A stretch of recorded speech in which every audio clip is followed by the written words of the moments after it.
In some places, it would be considered the early evening of the second day, going into our intrepid band of nobodies brought together by somewhat tragic circumstances. The guardian Avenger, ripped from home under siege, a dutiful pursuer of evil and criminals unscrupulous, an enforcer of their master's will with lofty designs of their own. A good-hearted counselor, bereft of spouse and now perhaps child. The Exile, spirit-bound to shrouded purpose. A mediator whose life of peace and tranquility, well, it appears they still possess that after a fashion. And an explorer. No horizon wall to crest, let alone a ship to do so with.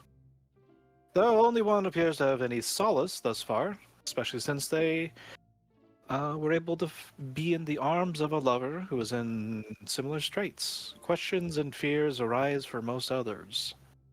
Thankfully, some answers might prove easier to reach once this Minotaur finally stops stalling, the one responsible for the sale of the tiny little purple gems in which their souls were imprisoned.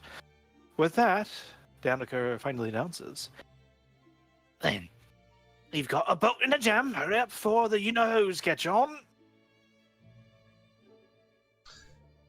And with a jingle and jangle of various items and curios of his own, Daneker squeezes on over past Helene, Hey, kind of hey, hopping DM. over. Yes. Unpause the game. No.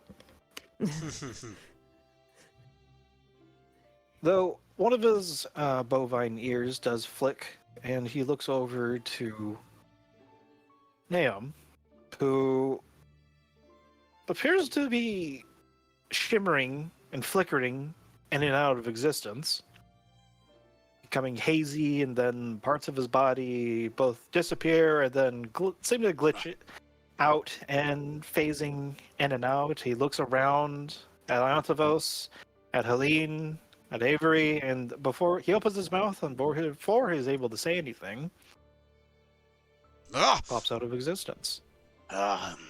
And in his place, there's another familiar silhouette. The passage of time was very strange. However, Zen, you've been a little bit aware. You know that you've been sort of almost floating, if not haunting, your companions of circumstance. Though, as you resolve into existence, slightly hovering over the ground, your ritual or ceremonial spheres floating around you, as they usually have been. A wash of sensation, as pins and needles. It's quite strange for a metal man, to be sure. Rolls down your carapace, so to speak, as you come back into reality. Where are we? How did we get here? Oh, What has transpired since I saw you last? son of iron. How? What? The Silent Guardian was standing where you were. How did you get here? I do not know. I Oh, was floating in the void, and now I am here. You both notice and feel that the keystone received 2 years ago when this game actually started for realsies.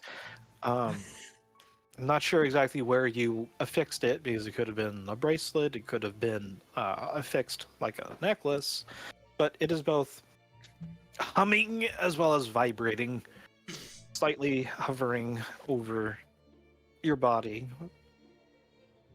and then it settles. We won't say Antivos is installed as a makeshift codpiece. Oh, Of course he does. with an anchor for his enormous. Just stop right there. Porn. well, hilt. son of iron, were you sent here by the great lord? Wait, is it still talking to me? Yes.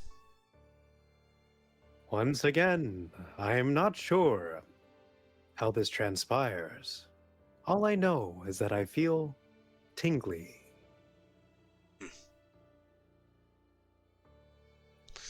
Well, there could be worse feelings, certainly. No, you have arrived in this dismal establishment. I guess you could call it shop of Danica, the man who sold the gems that kept us trapped for some 12 years. And who was supposedly leading us toward an item of importance, yes, Bull? He's turned around, he's focused on Zen and just pondering, his fingers tapping on his chin. I am... That was strange.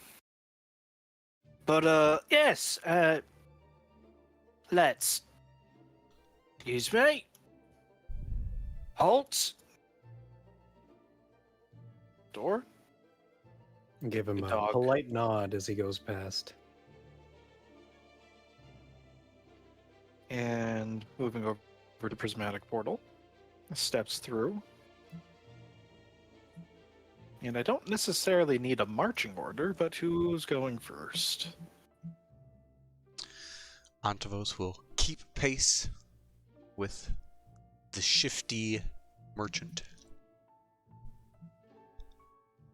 Zen is also pretty beefy. Well, not beefy, but, you know, the metallic version of that. So he'll also keep Stalwart. pace.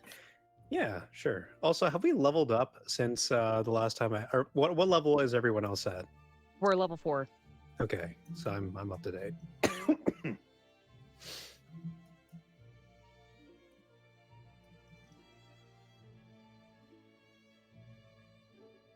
Okay, let's get everyone.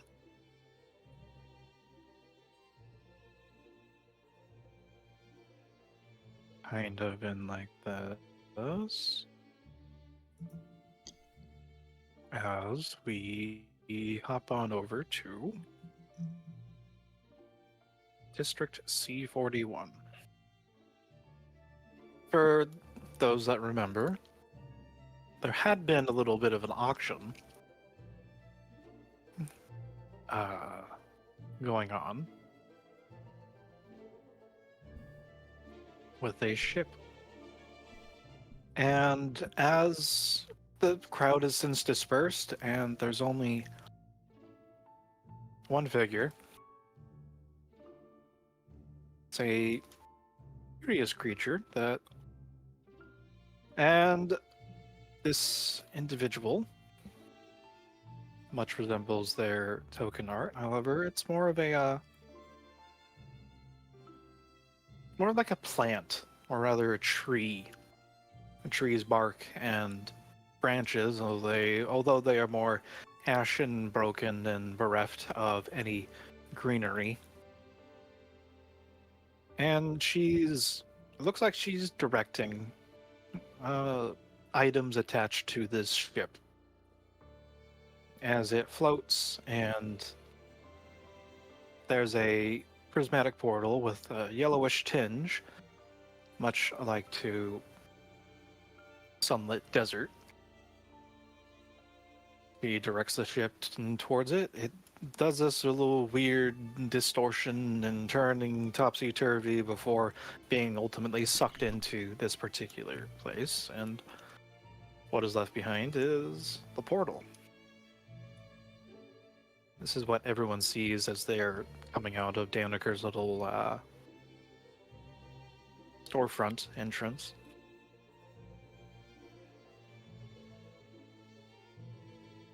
He looks between the shield guardian, who is not looking at anything in particular, if anything is looking away from everyone. He points over at the portal and looks at everyone else.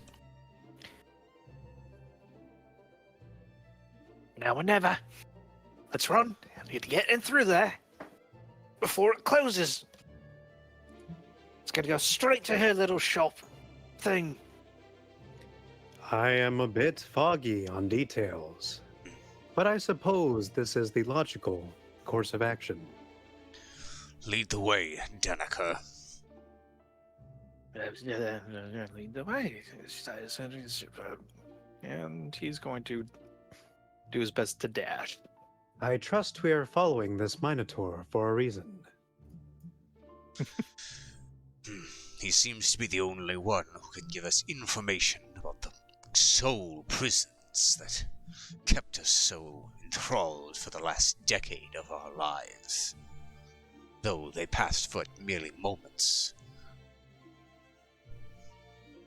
Have any more decades passed since I have been in the void? Not that I'm He aware says it's of. like hovering real fast beside you. Everyone is sprinting. Not if I remember. We haven't seen any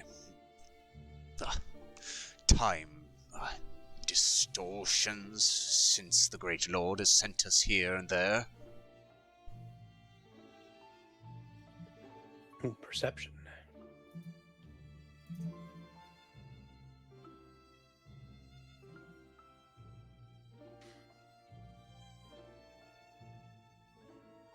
Oh, yes, I can do that.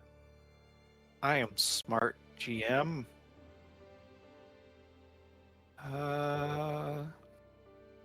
Not important at this moment, but Yes, that should do it. I thought Pem fell into the portal. That was No. Nahum. Oh, right. It was Nahum, Shred's character.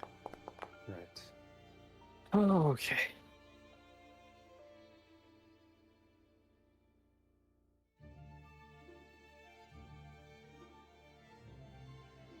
Wait, where's Nillian's character? That is Pem, the That's- Wait, Well, I thought the Noko's Noko's- character. Noko's character is currently down over there because I need to move him with Ah, there we are. I'd mixed it up. I thought red guy was Noko and Oh my white cloak goodness. was Oh. Nillian. Oh, Hmm.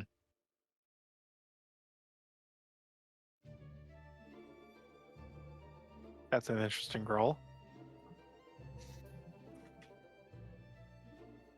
are we going off of crits or always successes? Situation changing success. Yes. Helene and Pam, as they're rushing by the back of this shield guardian that helps to apparently anchor various pieces and places that make up the bazaar, it doesn't seem to move or do anything. The red light that was displayed while in front of Daniker's shop is not present. However, Zen, either because you have some familiarity, a distant cousin perhaps, of sorts, as you pass by this automaton, you look, and for the faintest, briefest moments, you see that where there could be eyes along the visor of this thing, they flash green. And then it's gone. Everyone's hucking themselves into the portal after Daniker does. Hmm. I guess so. Perhaps this is not the time, but I did just see a flash of green eyes.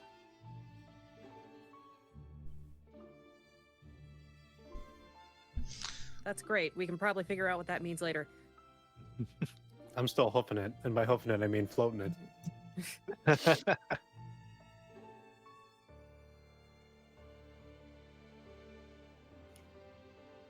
Wait, sorry. So I just saw like the flash of green eyes. Were they doing anything, or Just a flash of green eyes, and then they're gone.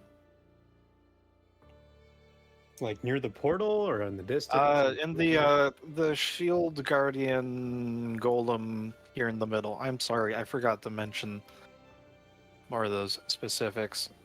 But yeah, this thing in the middle here.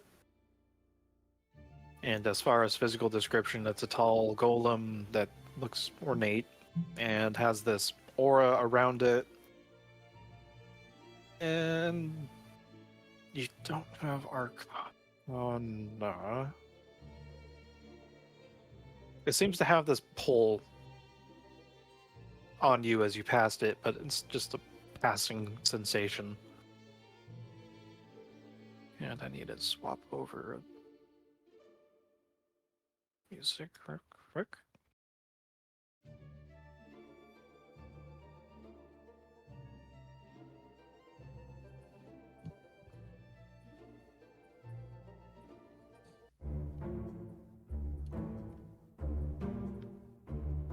Okay.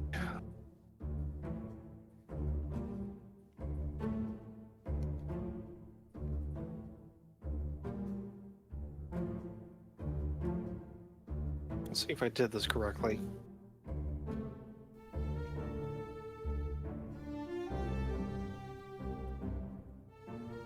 Zoom, zoom, zoom, zoom, zoom, one right after the other. That brief dilation of time and space, and everyone is brought to appears to be a desert. A massive creature in the middle. Much like his could be. I don't know if there's a global illumination that lets the non-dark vision people see. Forgot if I. This scene has vision. We're good. Okay. And off in the distance,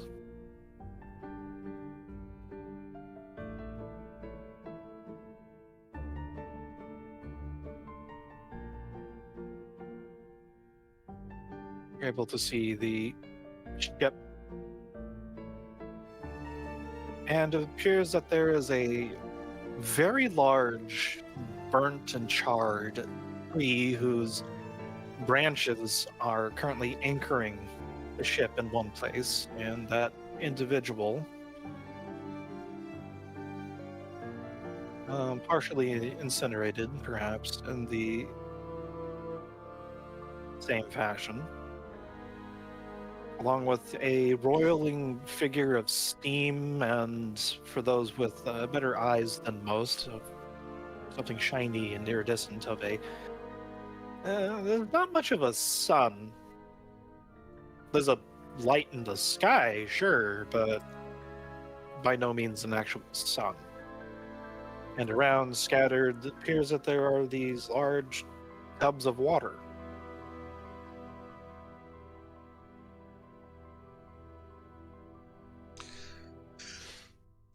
Well, Danica, is this the vessel you spoke of? And Avery, with the ship properly illuminated and more or less in its a little bit decrepit splendor, you recognize it.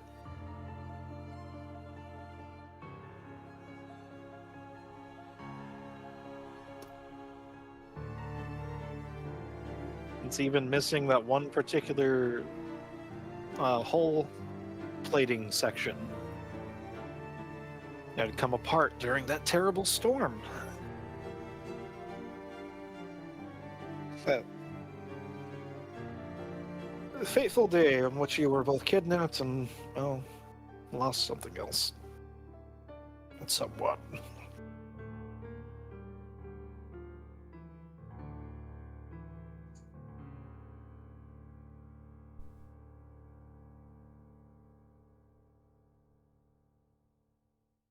And Daneker looks behind, and he puts up a finger in the shush, the generally accepted gesture for shushing and being quiet, and I would like everyone to roll stealth. Unless, of course, you would rather make your presence known.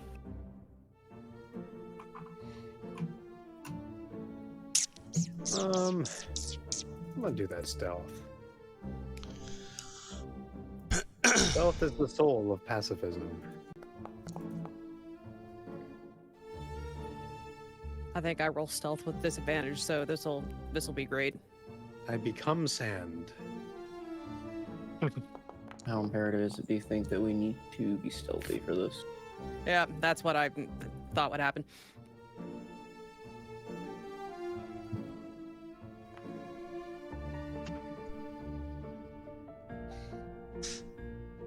The two biggest people here are the stealthiest.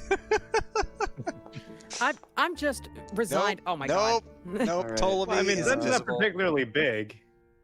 So, Oh, good. Helene's not the only one that sucks. See if we can get a net one. I Yeah, have so invisibility, but I don't think it's worth it for 2 people.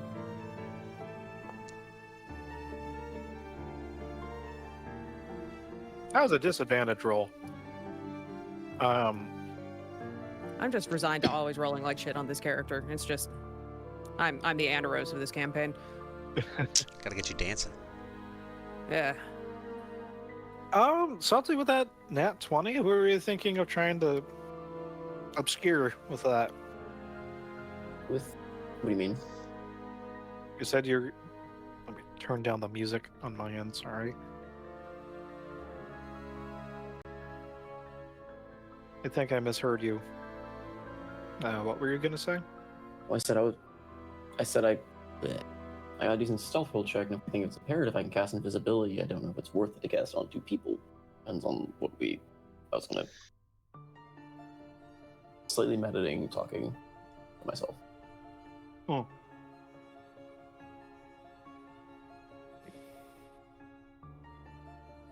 I will roll for Noko real quick. He said he'll be right back.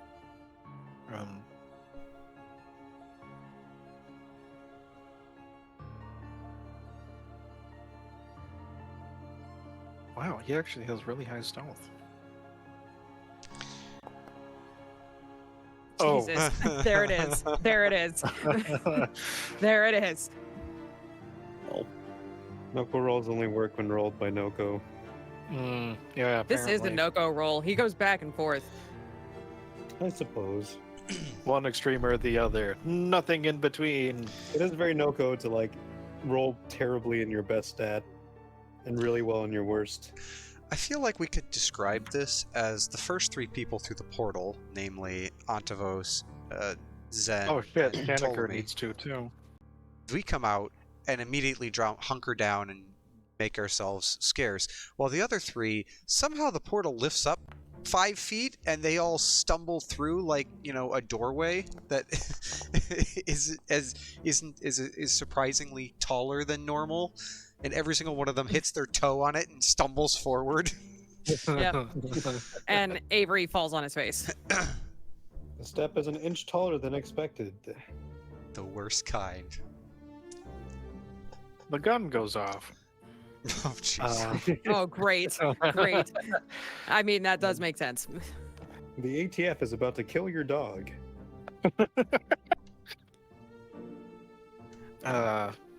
I'm just kind of amazed that I was not the lowest roll. Resolving the stealth rolls of trying to teleport in. You're using the teleportation portal. Surreptitiously. It fizzles and pops a little bit behind everyone. There's a sensation that there had been a white, icy tinge around the edges of it that is now fizzled out of phase. Now it's just this pure yellow and perhaps a little bit ruddy brown around the edges.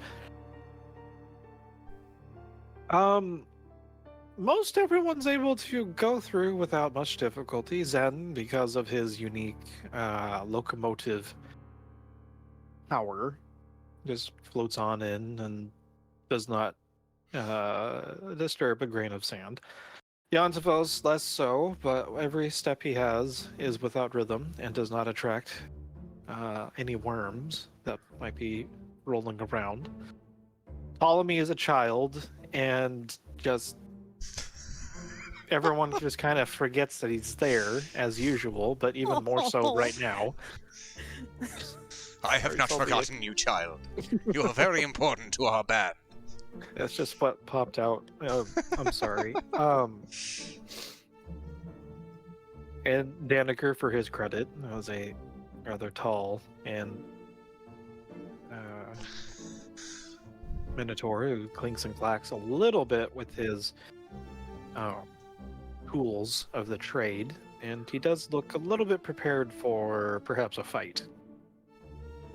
However, it seems that your efforts might have been for naught, because Helene and Pam managed to not only click and clatter and crash with their heavy armor of office, the clockwork dog also manages to just bump into Zen as a high-pitched grating noise.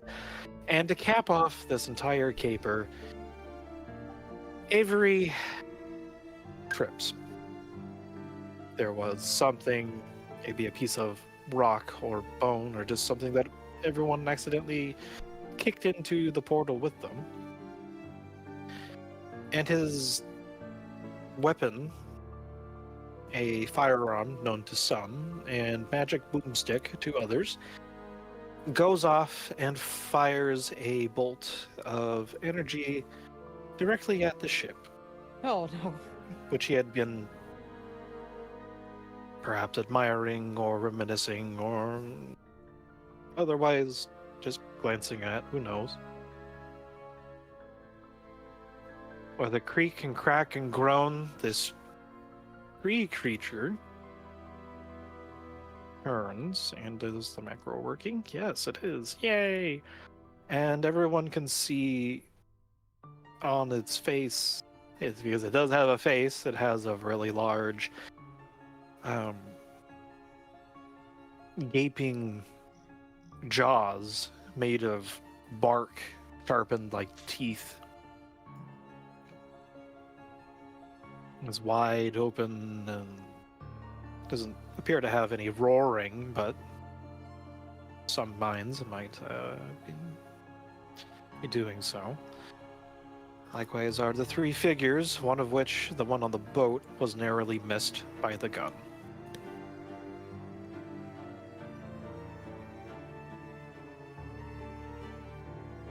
And Daniker looks over at everyone and says, "We were stepping on sand.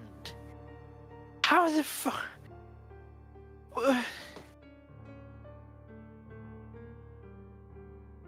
How?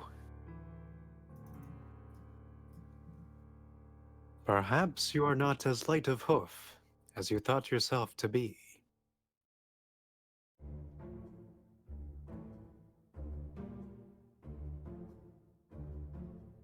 Then across the way, there is a shout and a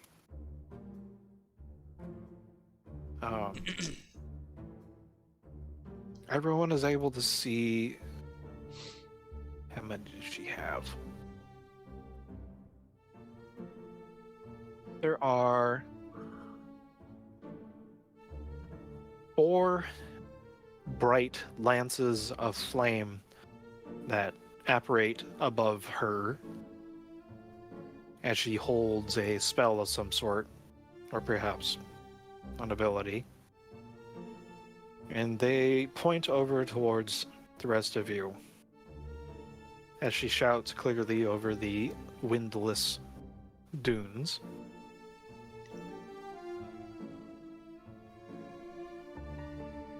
Who the hells are you? And what are you doing in my shop?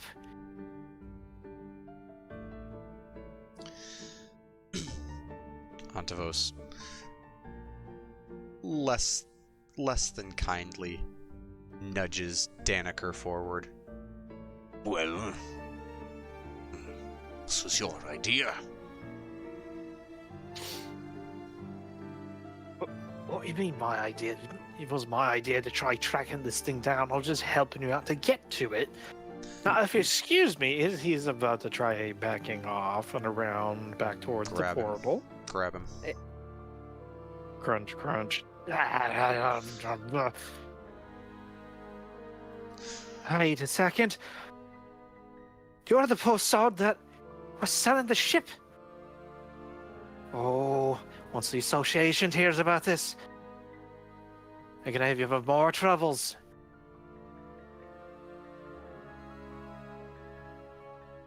Right, so here's the situation. This is District E, and as long as nobody finds out, we can liberate this ship by any means necessary. He states without missing a beat. Was this your plan then? You could say that. It's just like my place. It's he's brought from somewhere else and then anchored. As long as no one on their side gets out and tells one of them anchor guardians about what's going on in here. And he begins to strap on his shield and pulls out a hatchet.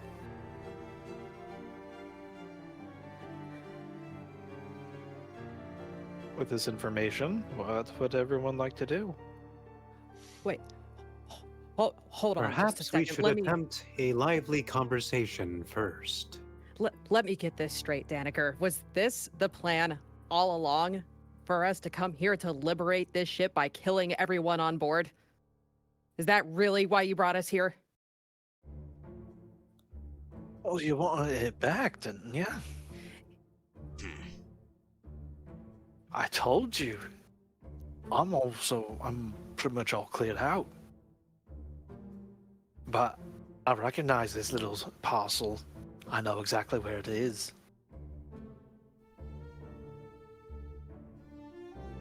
Perhaps we can come to an agreement of some sort, without resorting to our baser instincts. That might be out of our hands now. Son of Iron, if you wish to converse with those, by all means. This one, Turns back to Daneker. seems to think we would be so easily gotten rid of by placing us into danger. Foolish sort, thinking such foolish villainy would rid himself of us.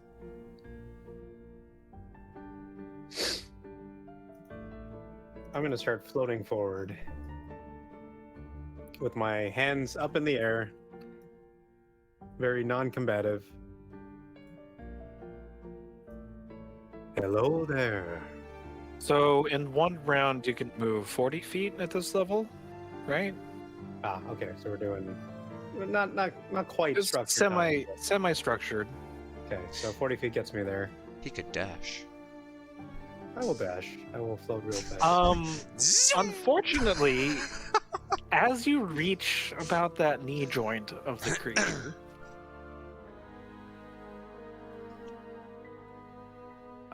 Noko was to rejoin us. Sorry about that. No go. So you rolled a nat 1 on stealth, and you almost accidentally shot one of the people that "quote unquote" owns the boat. And Nice. Let's kill him in my boat. what? It's me boat. Big thieves. Oh boy.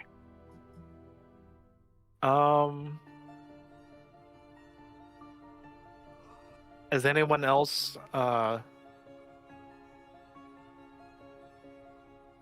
doing this as Zen takes initiative to move forward? You can move up to your maximum walking speed, if that is something you wish to do. Actually, my speed is 45 feet, so I get one more. Antavos would like to be pushing Daneker forward. So half your speed. He's not necessarily resisting, but you are pulling him along, pushing him along.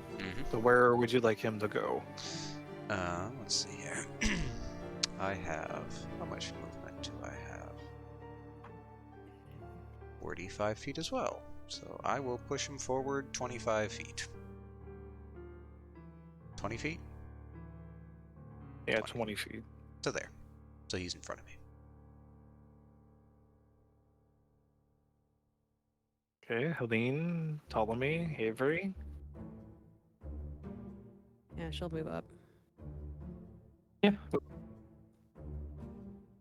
This might be an excellent time for that silver tongue of yours, Daneker.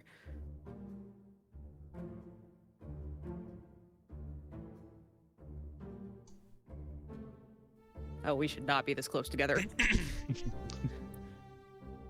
Such a tongue seems tarnished. Seeing the condition of his wares and abode. So, Zen, as you're about to approach, I need to flip a coin. Oh, great.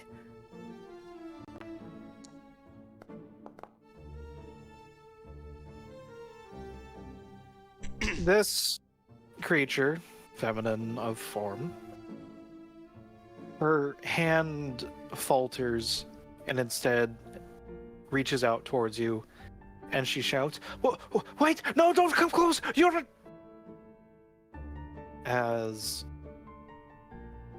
the sand rustles around this dead, ancient, perhaps Leviathan, or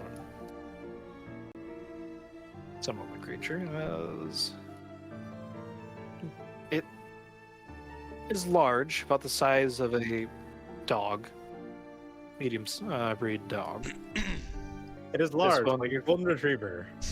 That is horrific looking. This Horrifying. one, however, is more like a Newfoundland, and various ones beginning popping out near you. And if anyone would like to roll nature checks or history checks, try and identify what these are.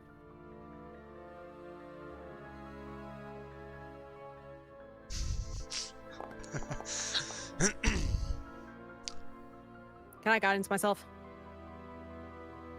Sure.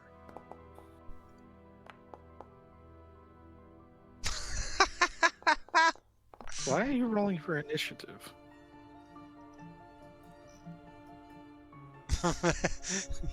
He doesn't need to make nature checks, he fights. So anyone else gonna make rolls? I care not for what these creatures are, I shoot them. Oh yeah, why? I did ask for initiative. Right, did you have the initiative roll? Shush. Quiet, you. Here, let me make this. You want to do nature or history check, Noko, if you'd like to try and identify what these creatures are. Either works. Let's do nature.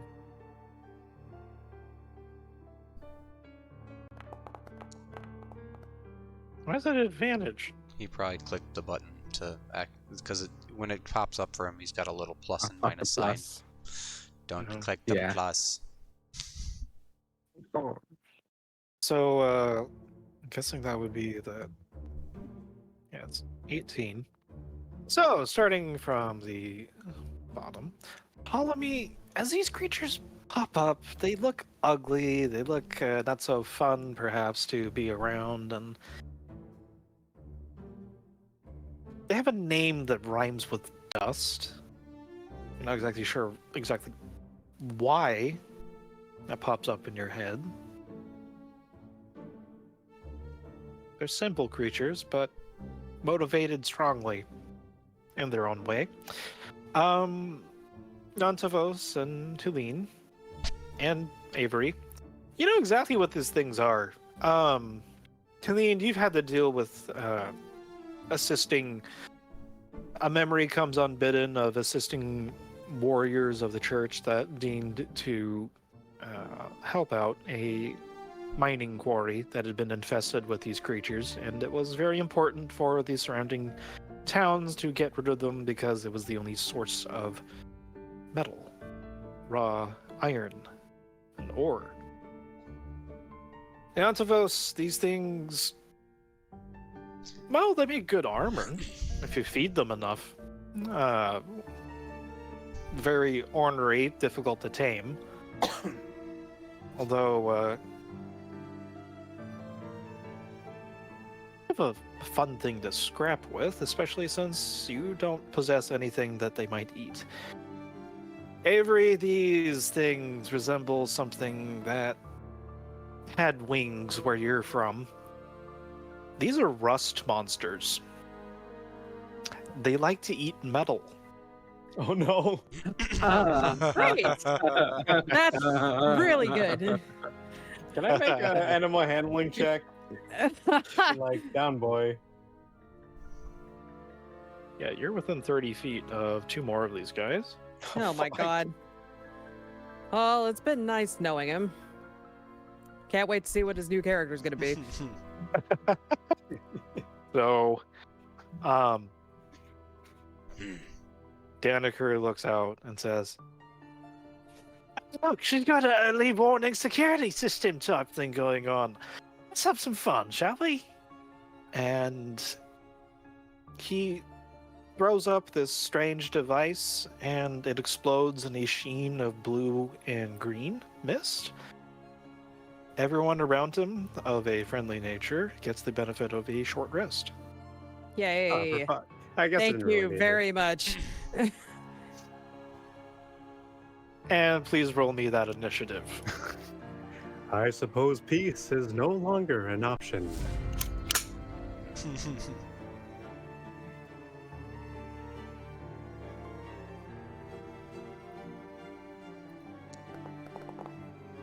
Oh no!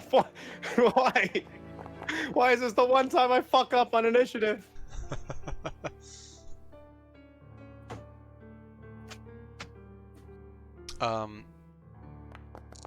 I think I did. Oh my god! Helene, you're no! Helene, you're using your buff, right? Yes. Oh no! I think we're gonna take a short rest. You said we get a short rest, right? Yes. Yes.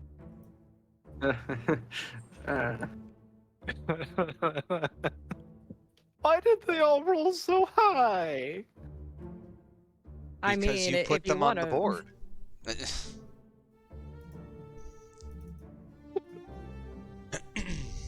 Oh no. Hey, sir, can you change my health up by 1 since I was in the initiative when, change my health? Yeah, I'm good.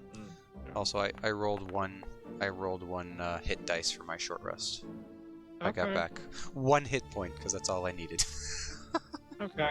I restored Same. one spell slot off of Arcane Recovery. Wait, Yeah. Does any temp HP that we have, do we still have that? That Or... lasts until long rests. Yes. No, Okay, where cool. did your character go? Yeah, where did my character go? You're apparently. I long rested too long. I sunk into the sand. Probably Oh, accidentally no. clicked delete on his character because How long was that teleportation deal going on? Because I had detect magic from the previous session, but I don't remember how long it was running. Imagine it's gone, but It's Detect probably Magic- Yeah, gone by it's now. been. Detect magic lasts what, It's been 10 gone. minutes? Yeah. I just know how Yeah. long it was when we just ran through portals. Like, There's a period of waiting after, as That's what I Daniker was figured, so I looking was through stuff. making sure. Yeah. I need to switch the music. One moment.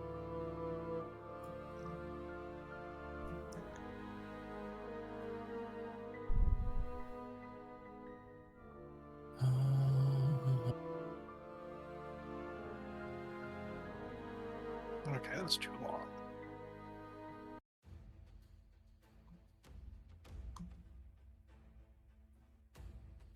Hey, Drake, does your character need to move to do things, or is it better if he's already there?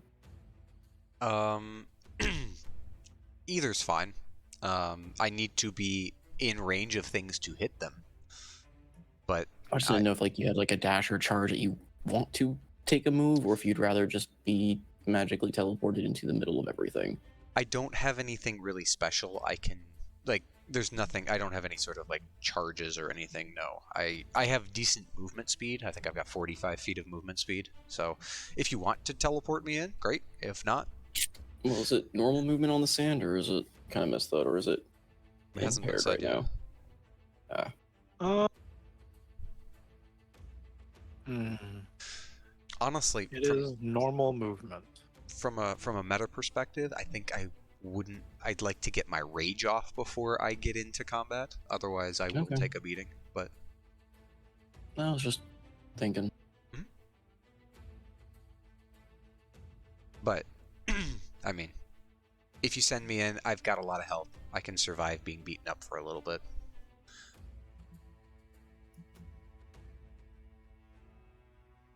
Either I is fine. it was just a curiosity.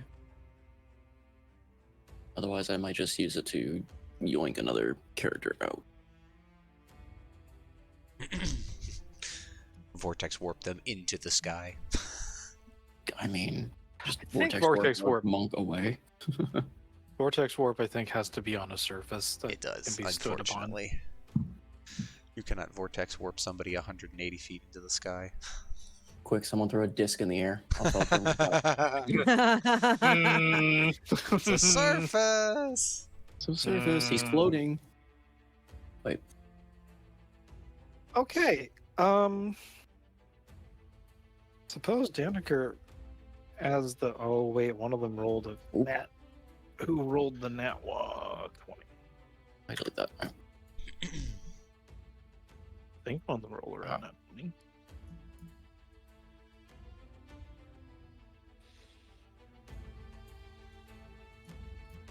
Although the tiebreaker says course goes first. Right.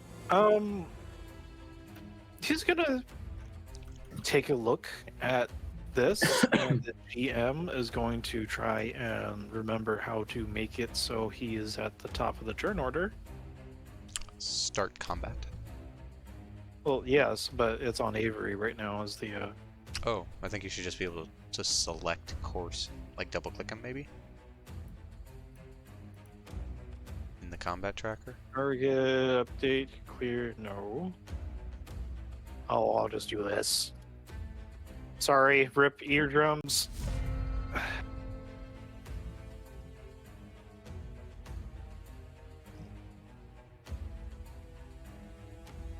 Okay. He's gonna take a look at this, and everyone kind of remembers those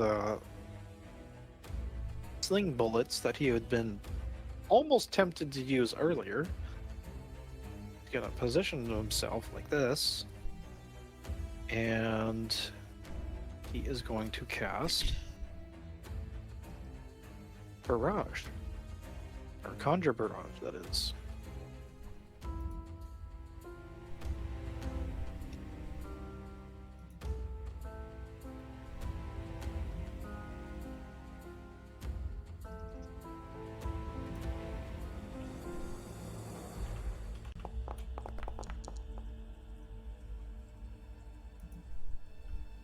God bless it.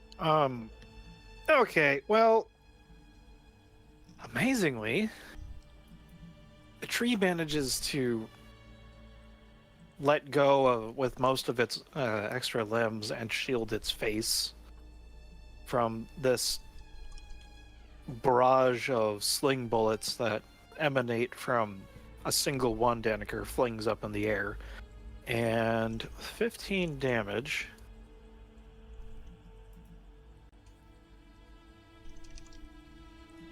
A lot of them are hurting as they are pelted and whacked by these tiny sling bullets.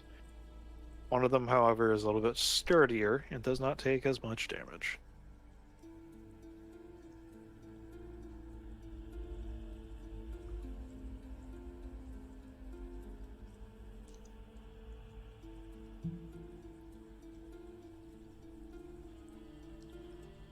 and the template will disappear after you end his turn. Okay. Or at least it should, if the thing is built correctly.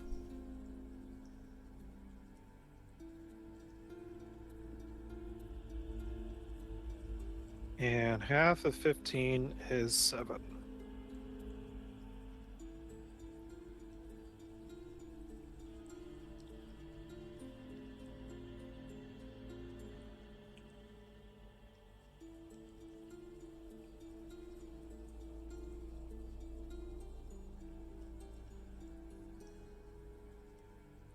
Okay, and he has a very satisfied grin on his face and brandishes his weapons.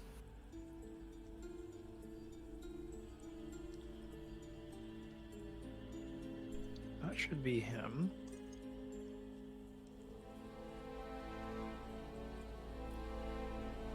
And by nature of its name, this rust monster decides it sees something rather tasty and is going to charge straight at Zen. Surely we can resolve this peaceably.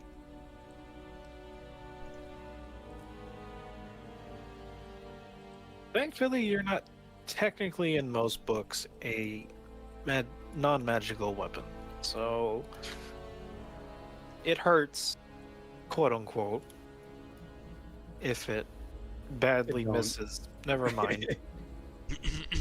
Oh dear. Never mind. What's it look like as this thing completely whiffs, trying to chomp down on you? I like to imagine it like try to get like a bouncing start off of the skeleton, and Zen just kind of like tucks in low and it sails overhead.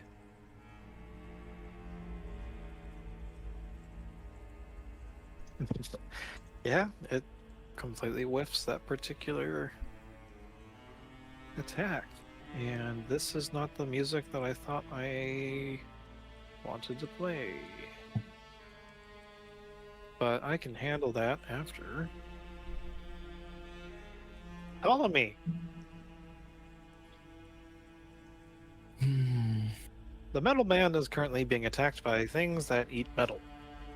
I mean, I don't know if I succeeded on knowing that they were rust creatures, Oh. but Yeah, this is true. remember what I rolled a 13, I think. Also, you know, me personally, I'm not rusted up at all. I'm looking pristine. I mean, do I know what I rolled? Do I have any idea, or is it? I don't remember. I rolled a. Yeah. I rolled a 13. Honestly, it would have been just a really easy roll.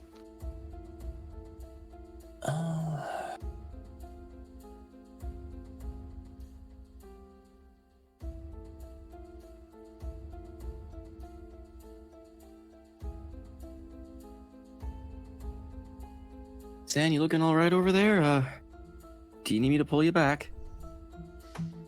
I will be fine. Thus far, it seems the creatures lack hand-eye coordination. Or, I suppose, pincer and mandible-eye coordination. In that case...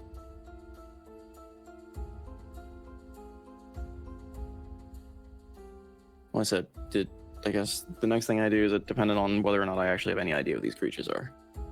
The 13.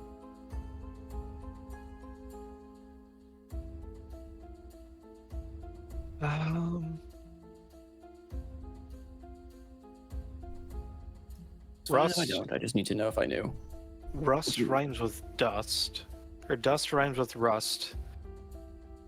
And these things look very hungry as they're charging at the only metal man in the group.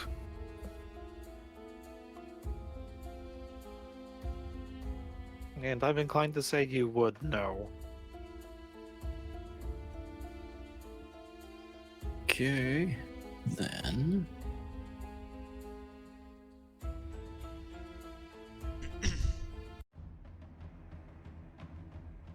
I am going to then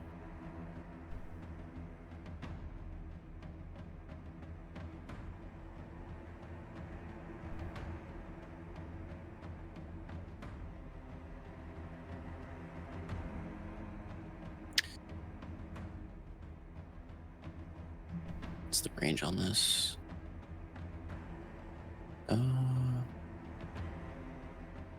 15 feet.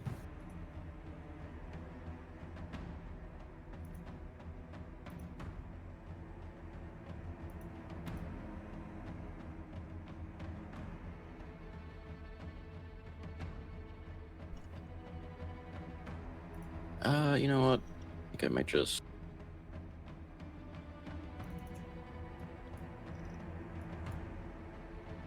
Yeah, alright. See if this works. Fuck it. Let's do a...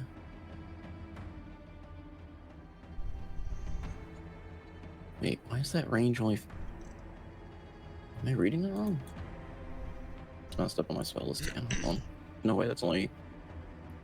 Okay, range 30 feet, 5 feet cube. Yeah, okay, that spell's messed up. And silent is 60 feet. Okay, so let's do that. I'm gonna do a silent image.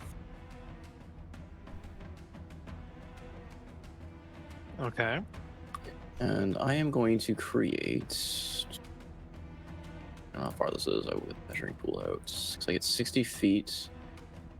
Put it a little bit further out, and I can no longer click it, please. Or Go not. to the T square. There it is. Controls. Yeah. Should put it out 5 more feet.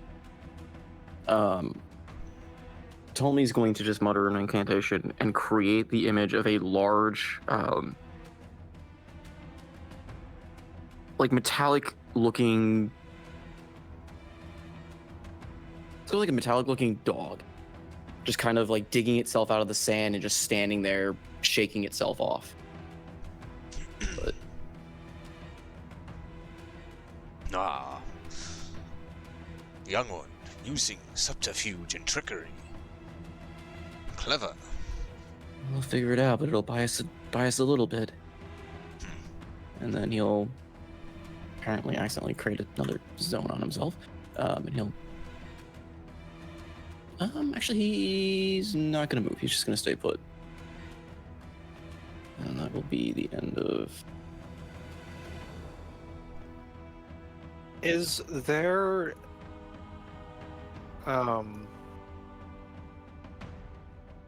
is it only the spell description that you can cast with your School of Magic?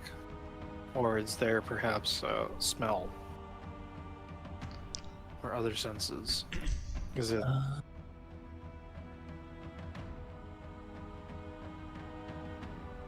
I mean, it's got physical sense. Because it's... If I create the image of a creature and move it, it can alter the image that can appear to be walking. So in creation of the image, I can give it visual effect. But there is no... It's not kind of by sound, smell, or sensory at my level currently. Eventually it will be.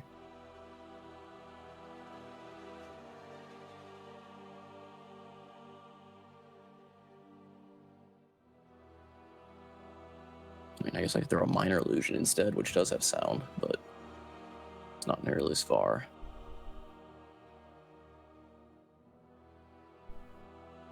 okay? What's your spell DC again?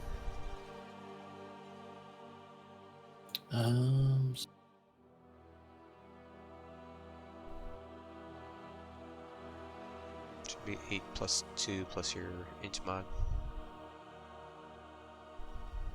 I thought it would show up on... Apparently it doesn't show up there. Should be at the bottom the of your bottom spellcasting left. page. Yeah. Spellbook.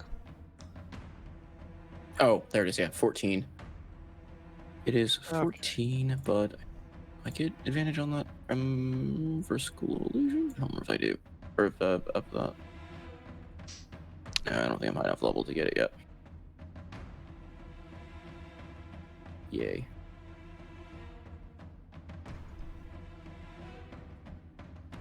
Yeah, I don't get it yet. Okay, yeah, 14 against my Okay, that's going to be interesting. but they have to... If they're going to try to beat my DC, they have to actually investigate it, which takes their action. Okay, that is what this one does. Is it sees this enormous creature, potentially made of tasty, tasty metal, but then realizes there's no it's missing a key component of metal in the fact that, well, does it have any smell? It reaches out to touch it. Okay. Though because its action has been eaten.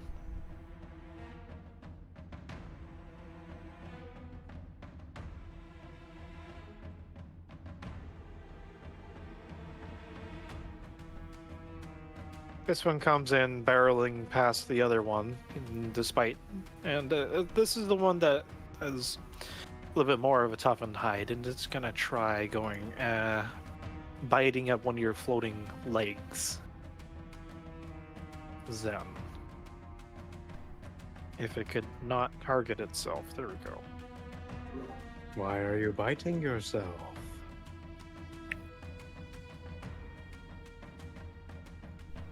Ooh. And you just float just out of reach of it. I would say, so my legs are crossed one way. As the creature lunges in from the move, I quickly uncross my legs and recross them the other way.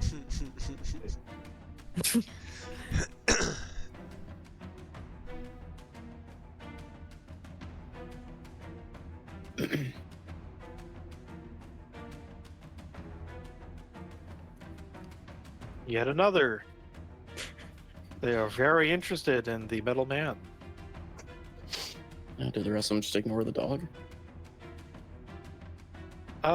This one was closer to Zen than it was Okay, the dog. fair enough. This one just face plants into the sand. Doesn't even come close. Gets its carapace caught on the bone. Helene, you've managed to stumble into yet another situation with your friends. Yeah, Yeah. I'm thrilled. Oh. All right, so first things first. I'm gonna. Oh, no, it hasn't. Okay, I'm throwing up my Twilight Sanctuary. It's telling me that I don't have enough of the attribute, but I totally do. I don't know why it didn't reset because I took a short rest, but I'll go ahead and throw it into chat so you can at least see what it's doing. You should just be able to ignore that you don't have enough of the resource. Can I? Didn't think that it gave me that option. I'll try it again. Or just give yourself one more of the resource. There we go. Okay. Doink. Hey. Doink. There we go. 10 HP for everyone when they start their turn in the aura. Okay, so that's my action. And for the bonus action, I'm going to plunk down a spiritual weapon.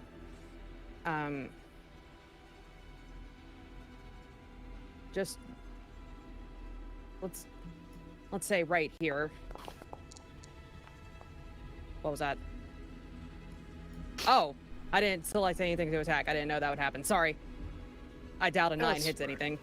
No, I didn't have anything unfortunately selected not. anyway, so okay, that's fine. Well, it's there anyway. So, so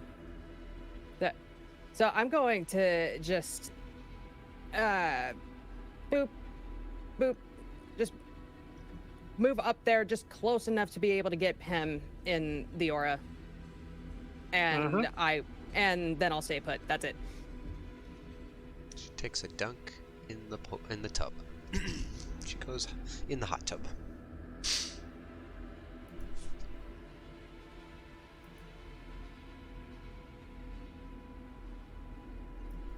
Okay.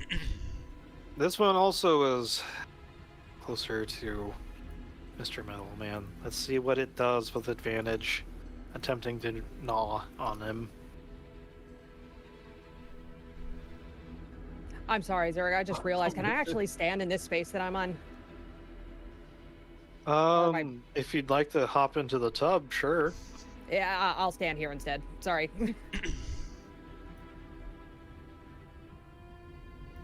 Then you look like you have a bunch of wonderfully bouncing children just clawing for your attention around you. Apparently, I'm swaying around like Jackie Chan and the Drunken Master.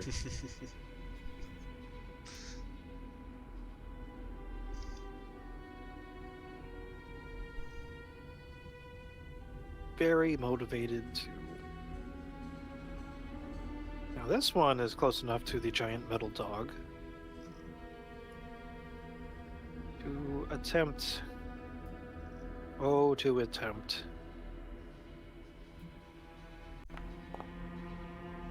Oh. It also rolled a 15. It feels jilted out of a good meal, but it has wasted his hey, million. Hey there. Sorry. It's in RPG resources, or is it? Thank you. Perfect timing. Your turn's in like 4.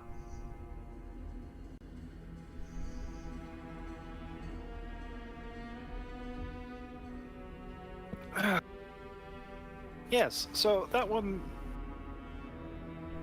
hisses and spits, and then is going to use the rest of its movement to try and help crowd out Metal Man, because metal is tasty.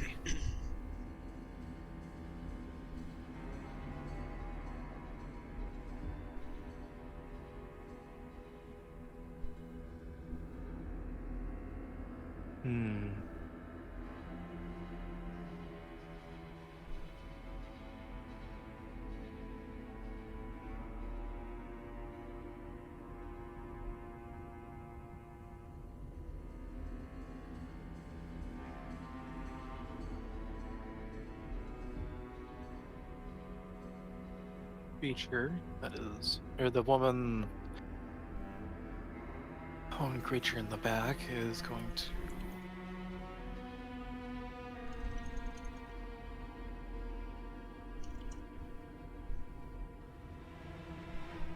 let's see here.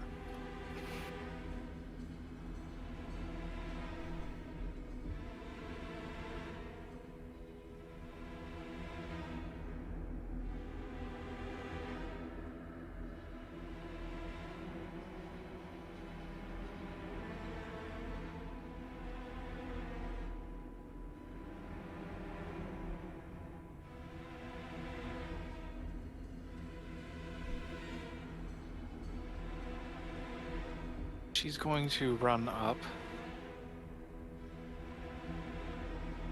decidedly out of range of these creatures, that despite living in her home, she, well, keeps her distance, just like junkyard dogs. Forwardly, she is going to look around, and her gaze actually settles on Antavos as she attempts to use this.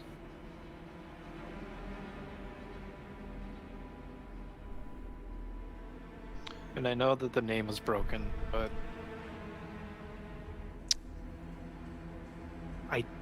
Okay. It fails. I am not a humanoid or beast. I am a creature my creature type is Fey. Yes, that is true.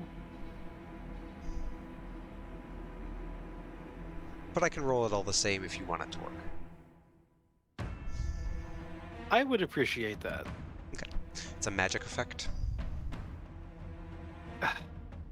Yes. Roll like junk, but that's okay.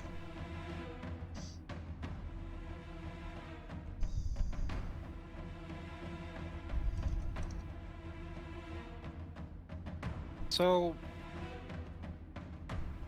Yantavos, this woman runs up and she locks eyes with you, and there's actually a small flash of green autumn leaves that sprout across her visage, and for a moment you see a not as beautiful as your Auralia, but perhaps looks like a cousin. She made of stone And- or like magma, iron, fire? She looks like burnt wood. Hmm. Burnt and cracked wood, although her face is still very much like a grown woman.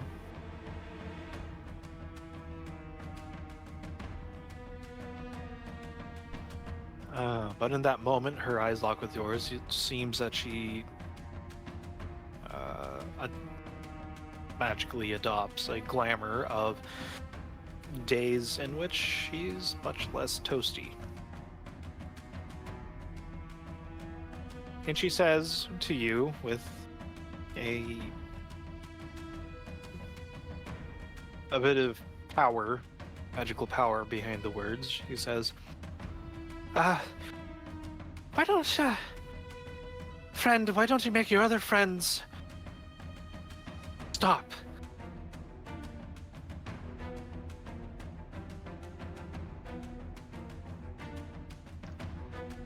And that is her turn.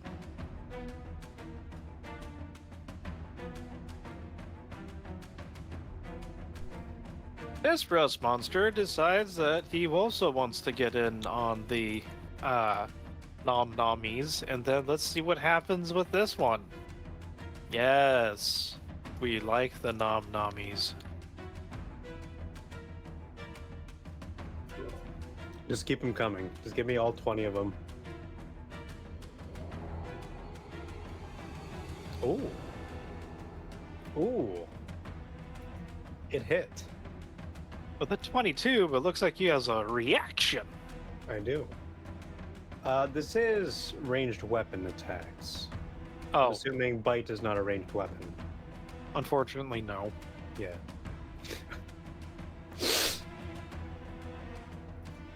This thing is able to clamp down on one of your arms as you're ignoring one of the others in the pact, and your senses might interpret it as pain, if that's something you indeed are able to feel as a warforged.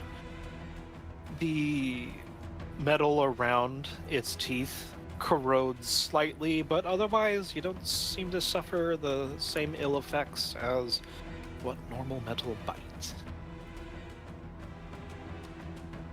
Ah. A trifling of pain. Reminds me, I am still alive.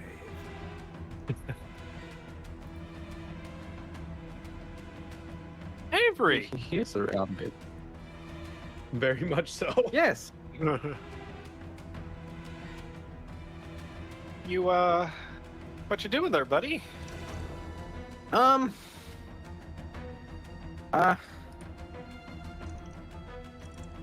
let's see. I don't think Tasha's caustic brew would be a good idea with all these people. Is this evil? The lady with the magma looking hair?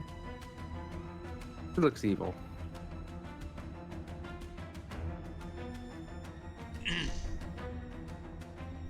Just gonna. She is in front move of up you, to- not behind you. Yes. One second, let's just read this very quickly. Just make sure.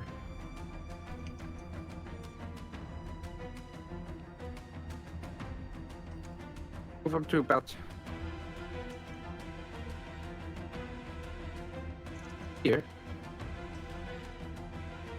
And Tasha's caustic brew.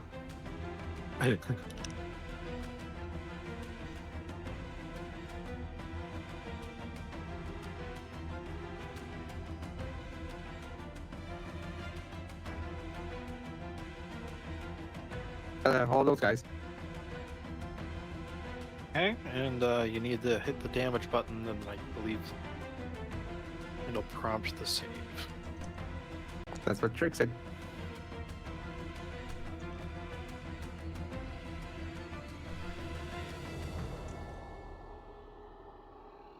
$15, 18. Doink, doink, doink. And one of them. So what's it look like when you summon this caustic fluid that covers these three creatures? I reach back into my pouch and pull out a bit of rotten bread. As I throw it forward, you see it sort of expand before exploding into a stream of just, acid, oil, green liquid. Smashing these creatures. Yeah. It seems to roll off the first two, but does leave deep burns into their carapace. And then the last one in the row appears to be absolutely drenched in the rapidly and magically spoilt food. Yeah. I'm moving back. I don't want to end up like our robotic friend over here. Hey.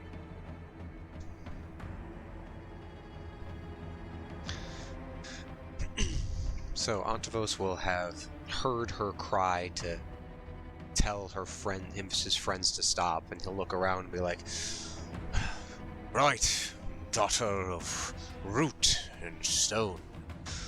I certainly would entertain a conversation, but first we have to deal with these cretins, creatures of the obsidian depths of my realm." And he will rush forward. He will rage, and he laughs as he charges forward.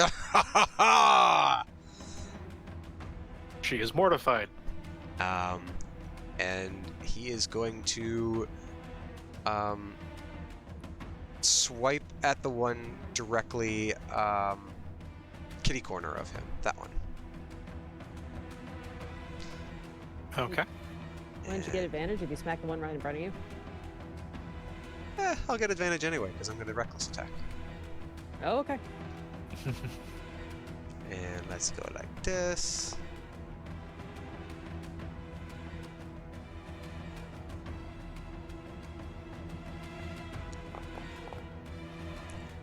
For 11 bludgeoning damage. And I push it There back is a- 5 feet.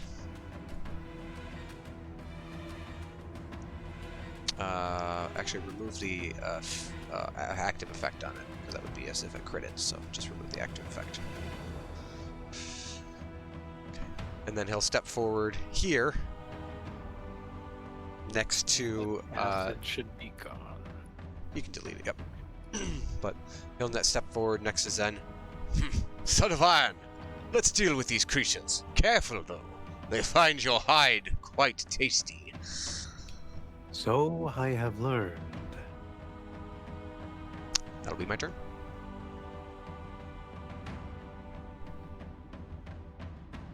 Alright. Seeing that mess, Pem is gonna move forward 10 feet, 15 feet, and where's the ring? Yeah. Oh, wait. I'm sorry. Avery, your gun. Did you use your bonus action for anything? Okay, I did. I forgot about my gun. Because you got your gun and you got your familiar there. Or your. I think the familiar takes I forgot about action Goon. to command, though. I think we went through Yeah. it before. But the gun is just a bonus action to activate it. Actions requires your bonus action. Your bonus action to activate. Would you have Yeah, shot something? If I had remembered my gun, I would have shot something. Okay, well. Which of these ones? Probably this one. There we go. Okay. And Zerg, make sure you're applying the temp healing from Twilight Sanctuary. It rolls it automatically, but you have to actually apply it. Yeah, I will remember to do that going forward. Avery should have 8. Okay, which one? This is straight up build.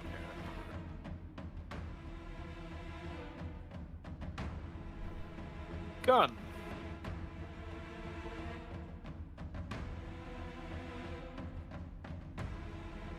Oh, Whoop.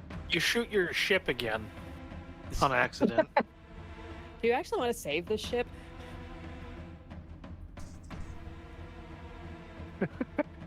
Is that Reyna or Helene? Yes. Man-portable weaponry is oddly ineffective against reinforced hide. Or a hull. Or chassis.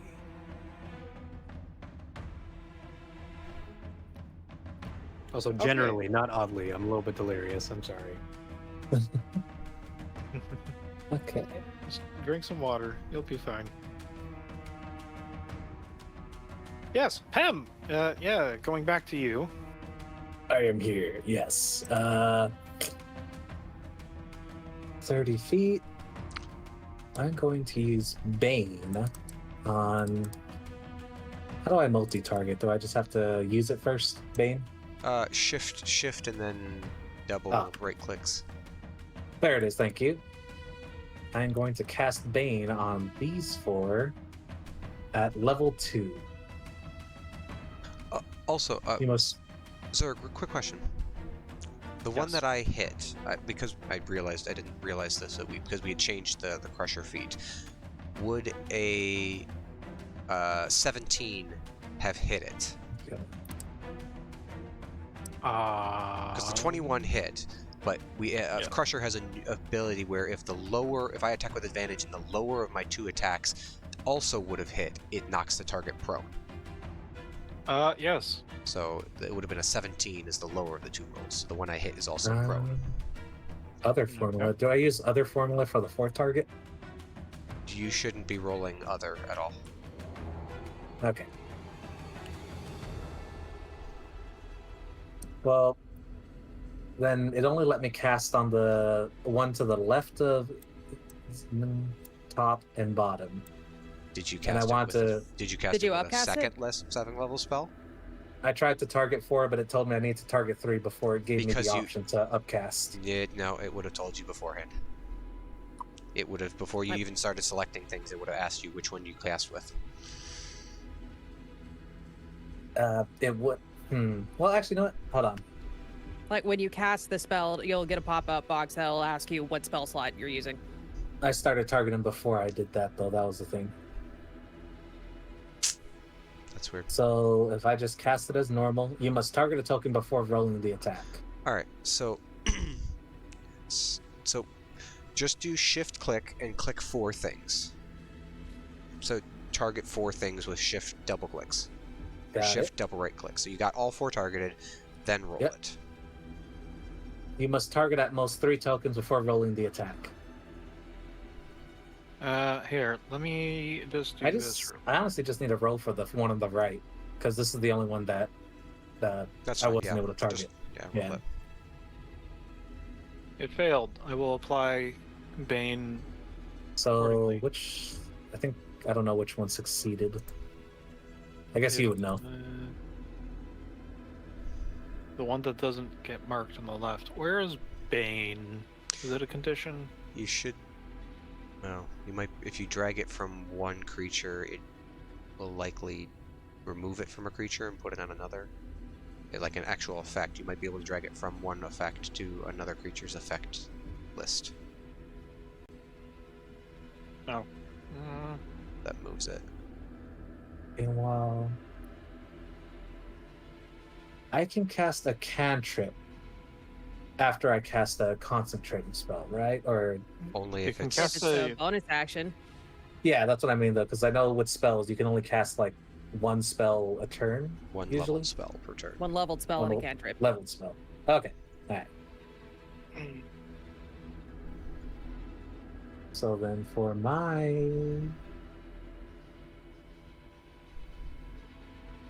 I'm going to hit. Sacred Flame goes up to 60 feet. I'm going to hit this one at the top right with Sacred Flame. No, Toll the Dead. No, you can't So do either it's of those. an Those are. action.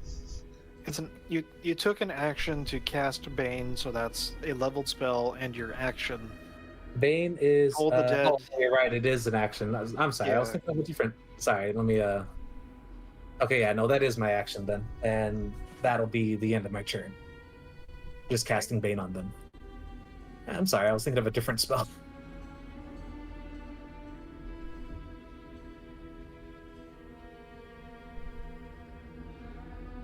And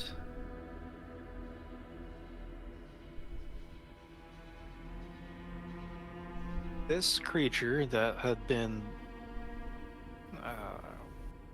standing on the deck of the ship, it surges forward and downward, and then manages to come to about here with its movement after doing so. Here being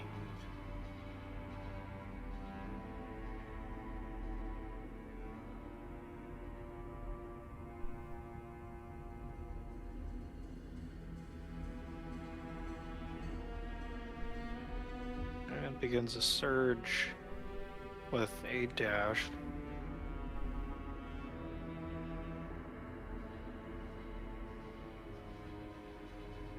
Or this ways, and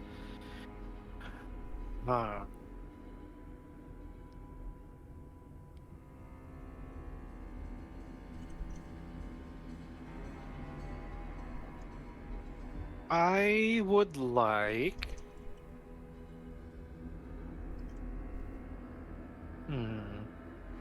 Yantavos would have a chance.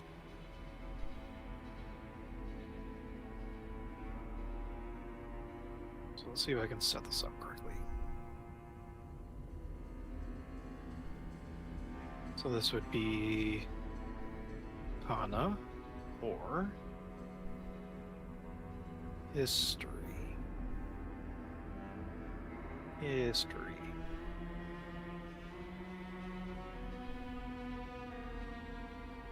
There we go. This creature that seems to be metal wreathed in boiling water and steaming vapors. It's perhaps a little bit unsettling.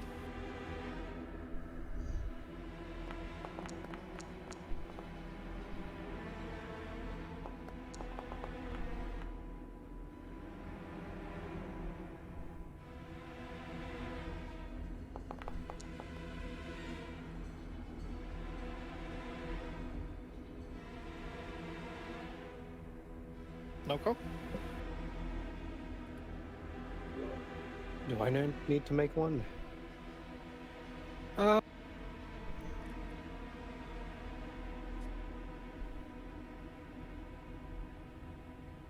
Actually, yeah, the entire party, so let me just doopy. I can just make. Wrong. I can just hit the button. I'm just gonna hit the Okay. button. Yeah. Yeah.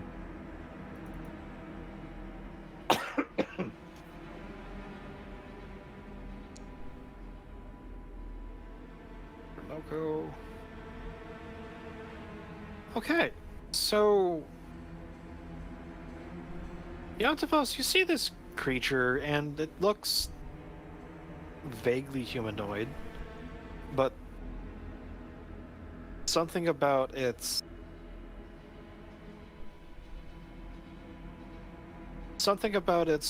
figure is familiar yet distant to you. It reminds you a little bit about the being from which Hymponia's rose was actually partially made from, but a bit too fiery. Helene, it's a surging mass of roiling metal, and it looks like it would probably burn just by well, also the nature of its very high temperature water. Avery, unfortunately, is in the same boat. Hem, you recognize this as an elemental of some sort. So, not a humanoid, not a fey creature per se, but it looks, and with that sort of prompting, it is an amalgamation of elemental water and fire and with a core of metal, looks like. This could be a problem. Ptolemy, you know this thing, and it's almost as if someone's opened up a book in your mind. But it's the sound of your teacher's voice, not your own, that tells you this is a blister coil weird. It eats fire. Any kind of fire of a magical nature, and if it gets too big, it causes problems of a locally destructive nature. Very dangerous, if not handled carefully.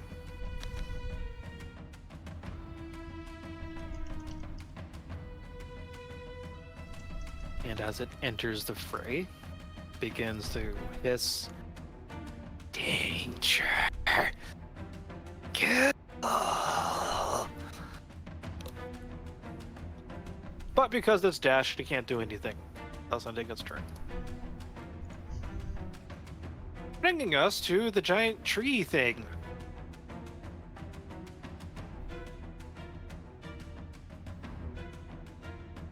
Regularly has 30 feet of movement. And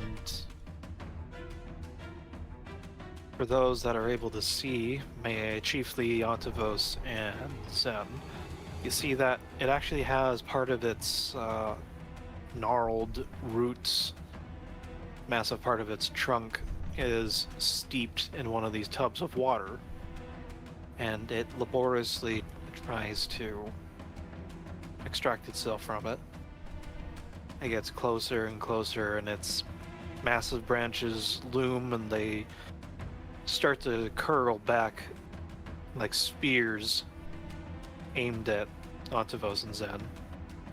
But quivers and shakes, and instead uses its action to steep itself in this other pool down here instead. I have no quarrel with the trees. Perhaps we could leave you to your water, and you leave us to ours. Different time and place, Mr. Tree. Different time and place. Does the tree say anything? No, but the woman creature does. Oh. And she says, maybe you just don't kill them. Without them, I can't get more water. And stop. I do not intend to kill anything. With that, I'm gonna smack the creature closest to me. What's looking rather worse for wear at this point?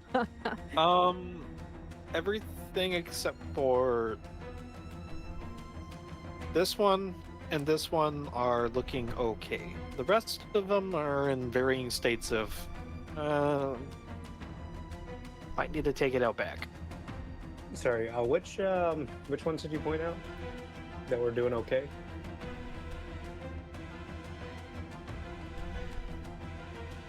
Those two are doing okay. You're not pinging. You're not. I'm not pinging. I'm measuring. No, I don't want to log out. That one is fine. This one is fine. Okay. I'm gonna hit this one with my let's do the quarterstaff attack. The stick. Okay. Fuck. Do I have to hit to use my flurry of blows? Just have to take the attack action. Okay. Also, the maximum number of attacks I can do at level 4 is 3, correct? With flurry of blows, yes. Okay. Yes, I will flurry of blows. Then I will smack the same one. There we go, that's better.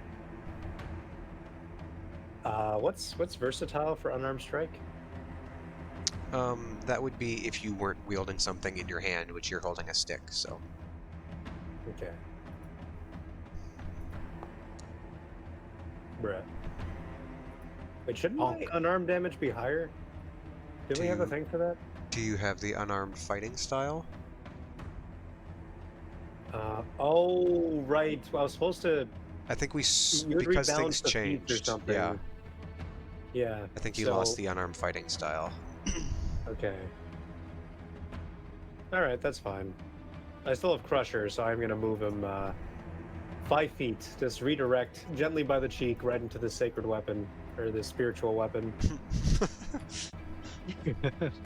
No eternal peace. Be one Okay. with What the damage, weapon. isn't it? It's only if a the weapon weapon. attacks. Yeah, it's more of a weapon attack than it's not an effect. Right.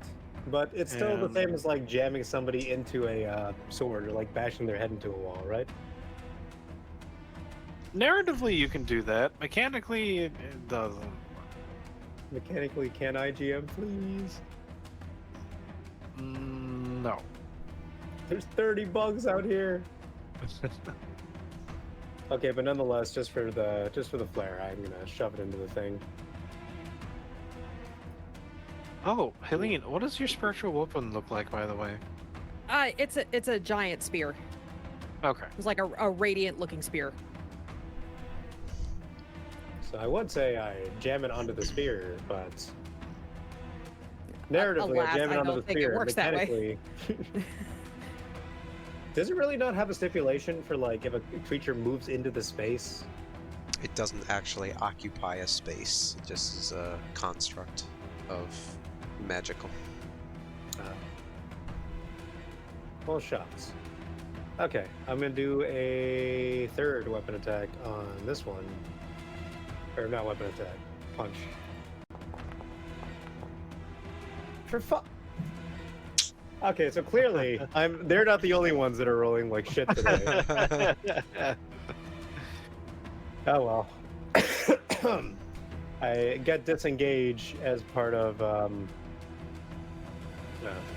pull it up. Bada bing. I'm gonna pop over here and move. Let's say 25 feet. Also, I think I forgot to roll for my temp HP. It automatically It will at does the end it, of your but I turn. need. Yeah. When I end my turn? Okay. Yeah, when you end your turn, it'll auto roll. Then I'll put it on there. Alright. Yes. Neat. Oh, that is not the right. Not- One second. no. Wrong. I'm on Wrong the value. right now. There you go. I put it in. We good. Right. That brings us to Rust Monster. This one hasn't investigated the image yet. It's gonna try. Oh, is he gonna try?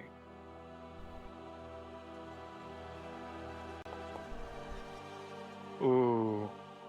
He jumps straight onto the dog and disappears inside of it, very confused.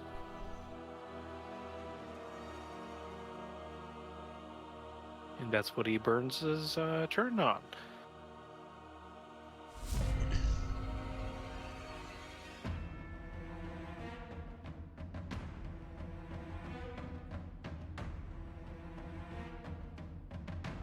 And of course, for his credit, is going to sort of slacken his guard and scratch the back of his horn with the handle of his hatchet, then point over at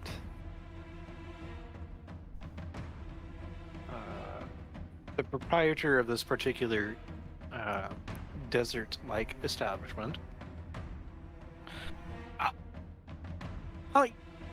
I thought you kinds were supposed to be evil and destructive in sorts. Why the fuck do you care about all these little bug things? And she glances between Zen, Nantavos, of course, Avery, and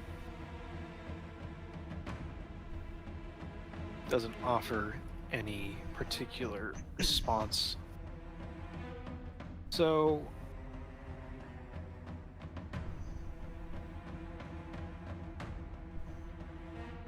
he decides to add some firepower and shoots this one right in front of Outpost. Wait a minute, I just read the thing again. There's key field attack, where if I spend a key point as part of my action, I can make an attack with an armed striker monk weapon. Is that? That's part of your bonus action. So that would be I see. Okay, that would never be mind. like instead of flurry of blows. Gotcha. All right. Never mind. My That's bad. that's a useful one for like Kensai monks who are really good with their actual weapons. Correct. Oh. He slaps something on the underside of his shield. It pops up a little rune-filled.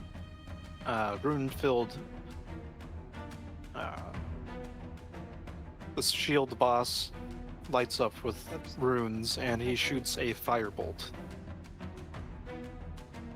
and incinerates that particular rust monster in front of Yantovos. A little bit close for comfort next to his chest hairs, but he missed. Good. It is. Bring the heat of battle. I will revel in it. Ha ha ha.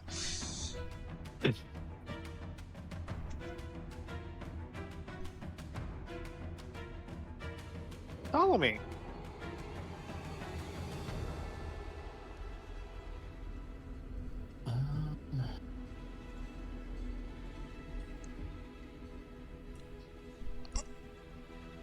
With the roll I made for the fire elemental thing, do I know?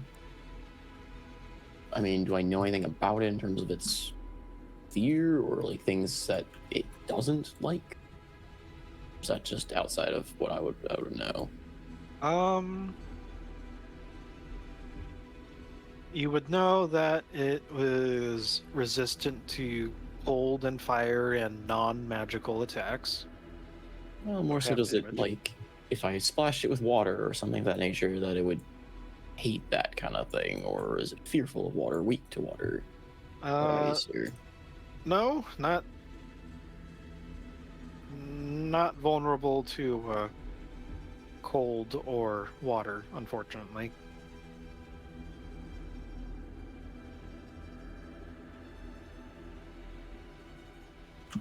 But you for sure know that if this takes magical or fire of a magical source, then it will absorb it and grow bigger. Oh, there goes so much for dunking it in the water.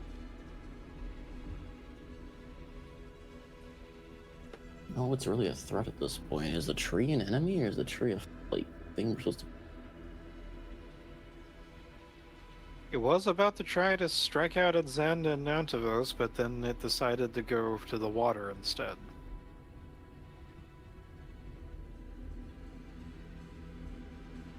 And out of curiosity, what is the latest everyone is willing to go tonight? I mean, I got nowhere to be tomorrow. I'm good to go until whenever. Yeah, same here. I'm less Same. delirious than yesterday too.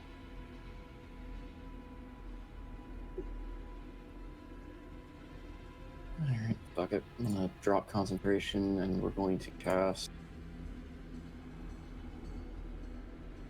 Yeah, Now I there's love this mischief. spell. We're gonna drop it there and target hit everything.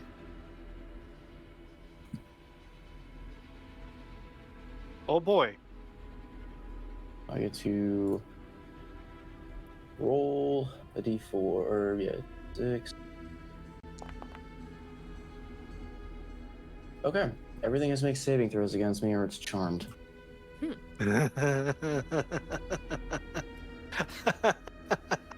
gonna counter the charm with a charm. Oh boy. Okay, so it's a charisma check?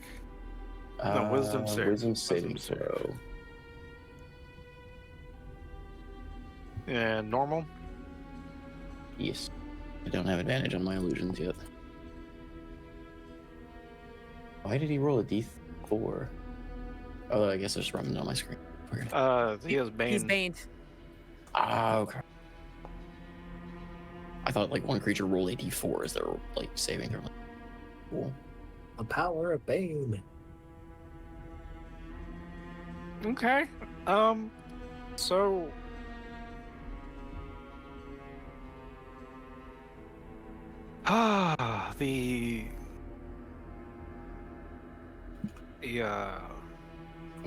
the burnt woman shakes her head and she's sniffing and is confused. There should be Doesn't- 4 rolls. Did The the tree trees in roll? range. Oh, that's right. My mistake.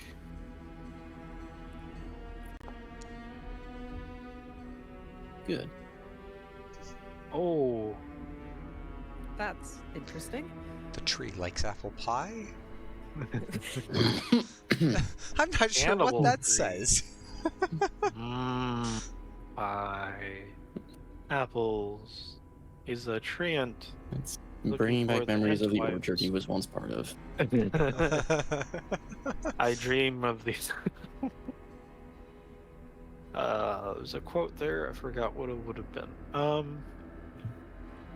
Yeah. So, Ptolemy, you feel the spell take hold of one of the bug-looking, metal-munching creatures, and also, oddly enough, on the giant tree, and they are both now charmed. Yep, and Ptolemy will just kind of like make that effect happen, how these orchards kind of bloom and charm, and he'll just say, hey, you guys wouldn't mind helping deal with these little vermin, right? They're gonna take down the orchard. Oh, And he points to the 2 that failed.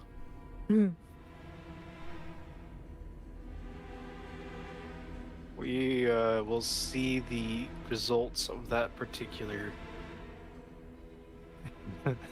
suggestion / charm when it comes to their turns. Is there anything else you'd like to do? Nope, that's all Ptolemy's gonna do. He's just gonna kind of keep riding in the back. Because he's squishy. So this guy's gonna immediately go after the metal man after the giant fake metal dog has disappeared.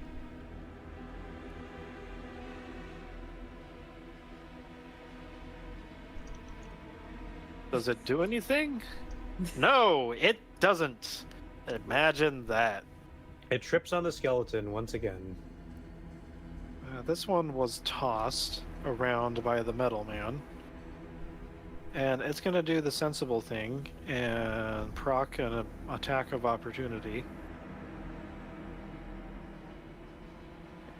The spiritual weapon doesn't get opportunity attacks. The half-naked centaur, or not centaur, satyr would, should he decide to take it. Of course he would. Roll me that attack. Which one was it? The one that just ran past? Ease one. The baned one. Got it. The baned one. I would roll with advantage because of that. And would a 20 hit as well? Yeah, So it's proned as it tries to run past. this is a discount. It's a little bit of a sentinel. Sentinel. It's kind of fun. Yeah. So he takes 14, and Antivos just turns and goes, "No!" and like swipes like low and just takes out at the kneecap, and the thing just tumbles face first into the sand. You make me sad. Could spend half his movement and get back up. Yeah, it actually could have done 10, 20. Yeah, I could still make it over to Zen and have made that bite. Just very, very.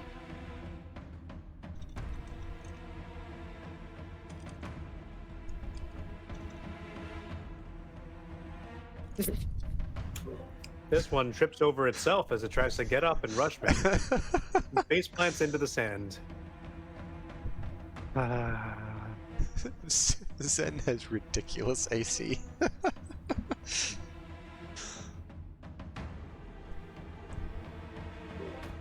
I did just roll really well for this character. You did. You have got rolls on Zen. Which, frankly, if you're going to be a pacifist, quote-unquote, in D&D, you kind of need good stats. Fee says otherwise. So this one, seeing that it's pack mate or insect pack or whatever, hive mate. Forget if these things are actually insectoid or. Anyways, it's gonna go after the one that just tried to. Hey, look! It hit something. Attack with It advantage. immediately spits out whatever Satyr tastes like. Very little, since it doesn't actually get through his temp HP with rage.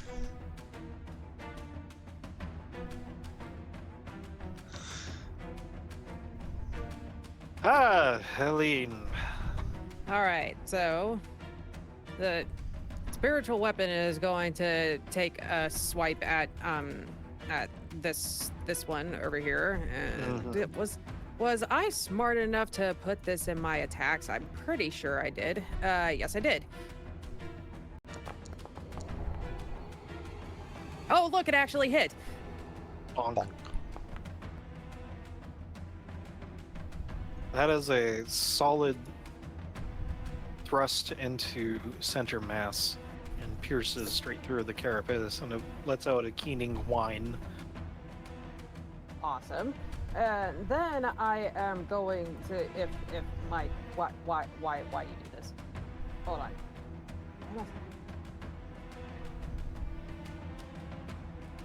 Oh, select targets. That might help.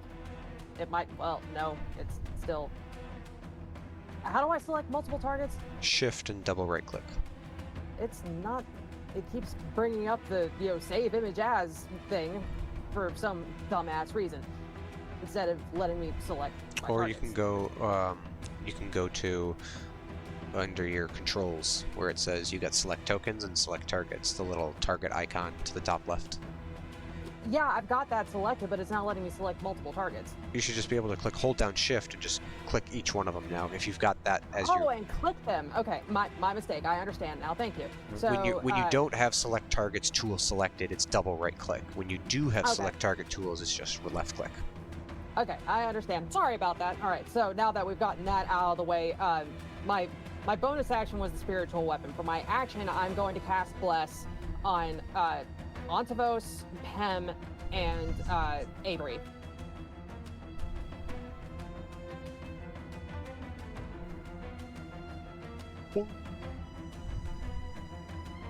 Beautiful.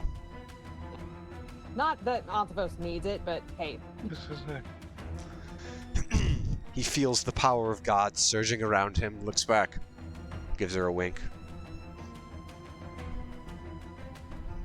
You see her avert her gaze, but you could swear that her cheeks are rosing up just a tad.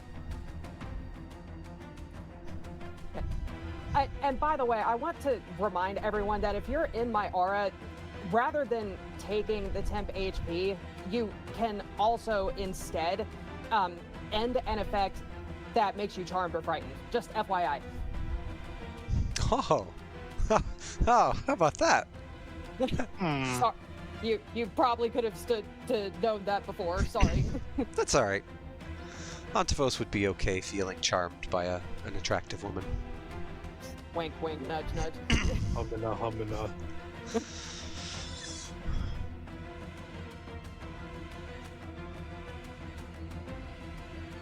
This one is charmed. And Ptolemy said he wanted some help dealing with these things.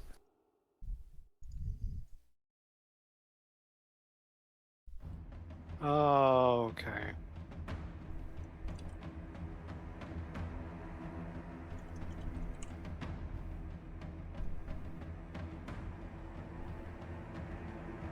This one is gonna try grappling Yontavos. I'm just gonna use bite. Wait, no, it's athletics. It's athletics versus athletics. Oh god, this is gonna end well. And he's blessed now. Oh? This would be an athletics check at advantage because I have rage and a d4. No, I didn't roll a d4. Oh, please roll. Come on. Look at that! Meets It beats. I think. Yeah, that means it is trying to, it tries to wrap its jaws gently around your leg and pull you away. But you're too dummy thick.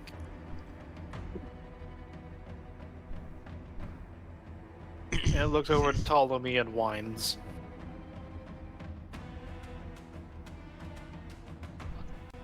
This one, however, just gets up and tries to bite Antiphos,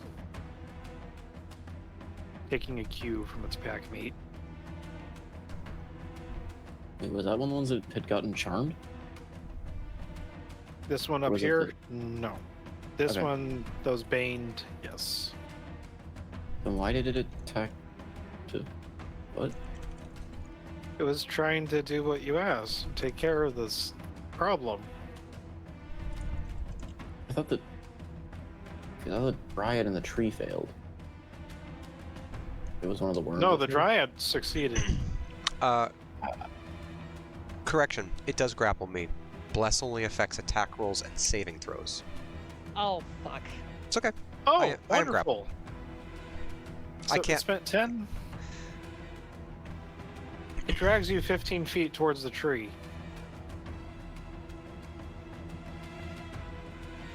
So confused at how it interpreted my question that way, but sure. Well, I think the charmed effect just means they can't attack you, and No, I you know, have but I'm just- advantage on. I was just curious on, yeah, on how, because I shout out just the whole like, yeah, whatever. I You'll have know to it's move. not a.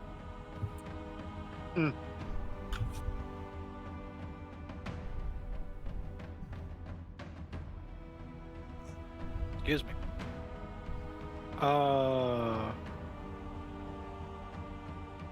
That would not have occurred because Yontavos had moved. It could have bite. followed. No, seeing Yontavos get pulled away, it would have changed its attention to Metal Man. Let's get rid of those.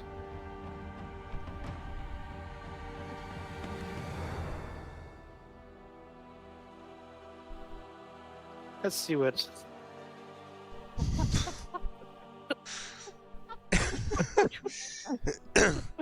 This time, he falls in between the spine and the leg, tripping over himself on the way up. How many times have you actually been hit? Once. I've been attacked by every single menacing creature save one. Almost twice now.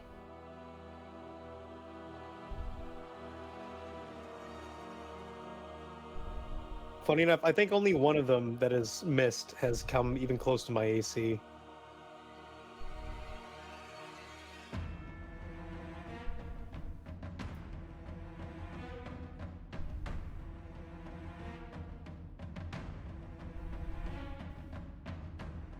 What is she going to do?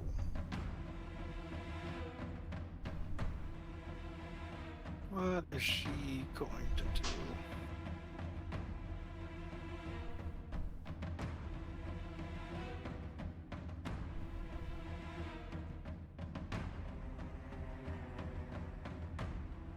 Do I have to redo the save every time they start?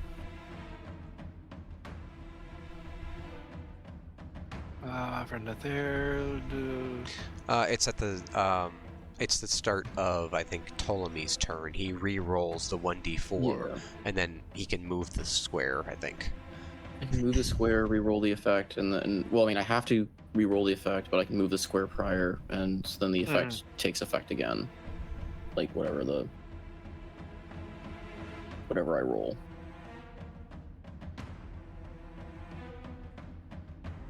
So yeah, they're charmed until the start of my next turn, which that's when the effect will potentially change.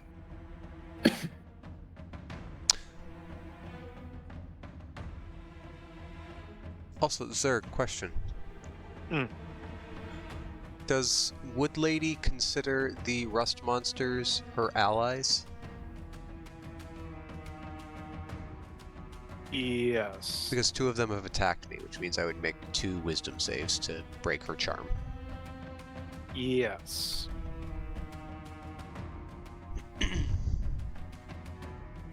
Now you can use that bless.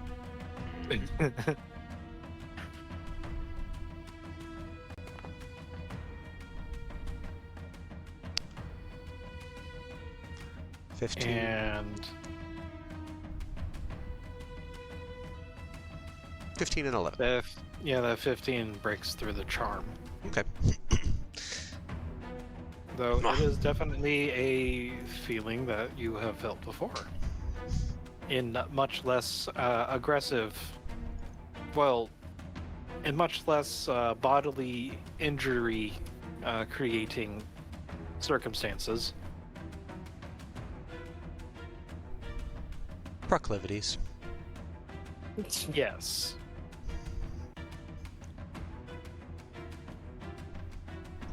Continue. Yeah, and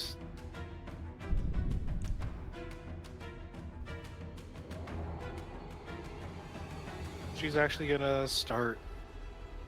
She stares dumbfounded at this one creature, the rust monster that is dead and charred from Corsa's firebolt. And she is going to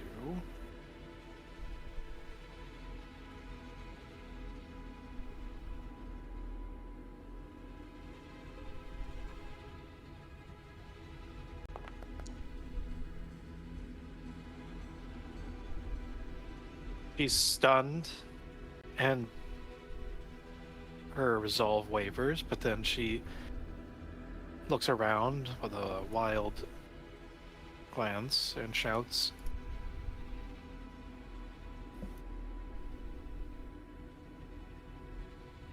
"I asked you, I begged you, but if it's blood and smoke that you want, I'll make sure that we're the only ones that'll be standing after it." She is going to... Actually, she's going to keep on stepping forward.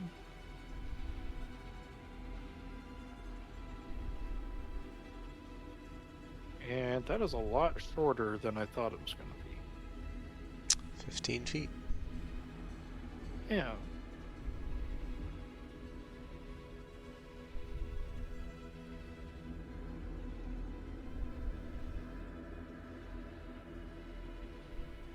Oh, how would she do this?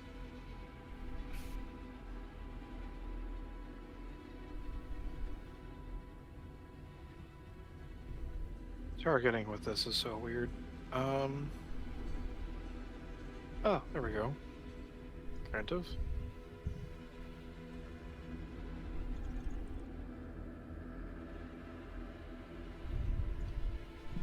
Actually, no, she's not going to do that.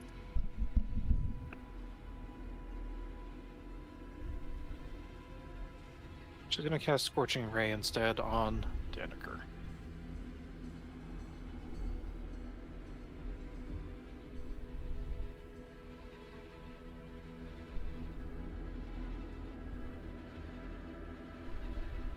Well, that failed miserably. You have to do 2 more rolls, just without using up a spell slot, I believe. Yeah.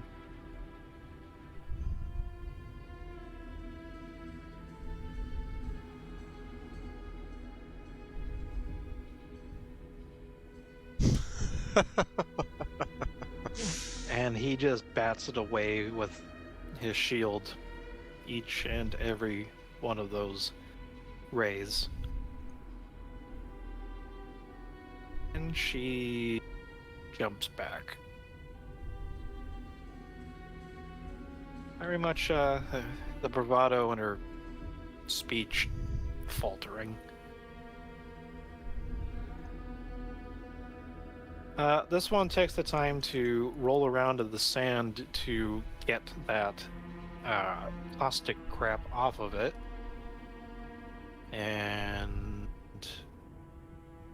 looking around. Tasty metal man. Yes. The buffet must continue. But it can't do anything.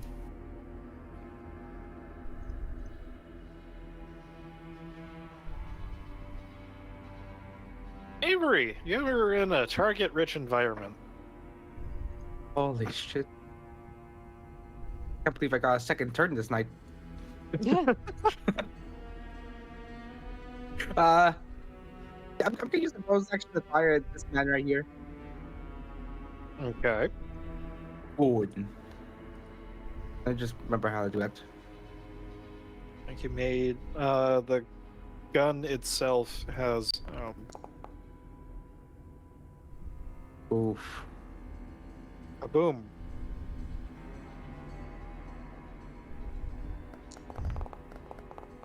How do you want to? Oh. my. So that did half over its max HP worth of damage. It is very much dead. It's just cored out. Like, the gun goes through and splatters and its insides all over the direction, towards the lady and the dragon. Oh no. Okay, what's your action? I mean, obviously. Gone.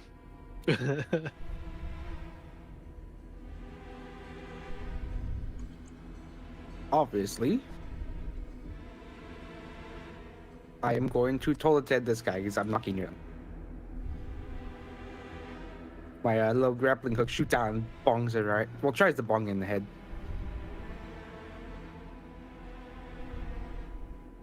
Is it damaged? Yes, it is one of the very, very damaged.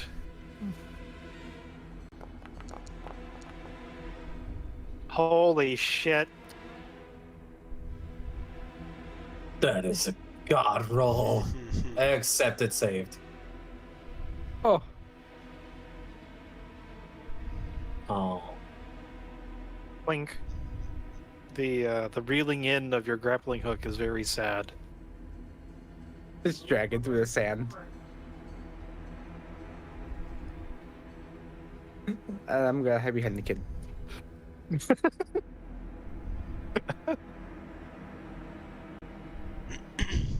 I just realized something. The dog is supposed to go on and after Daneker's turn. He has a perfectly good bonus action that could have been used this entire time.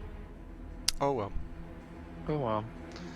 Deontivos, you are being dragged to the tree. It doesn't seem to be threatening you. Looming, sure, but... He's gonna look down at the thing pulling him and say, "Enough!" and just full-on golf swing to throw this thing into the tub of water. And we'll do it recklessly.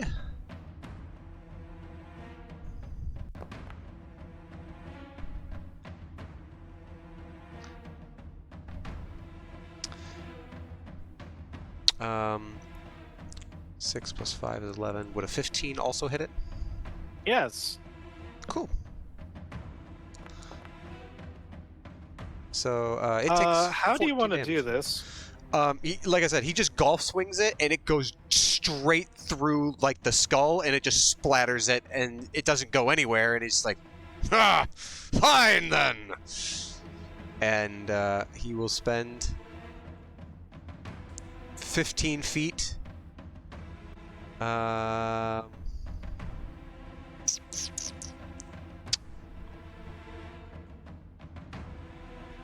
Running up to the wood lady. Come now. You said you wish to Discuss something? Surely you've got time now, dear one.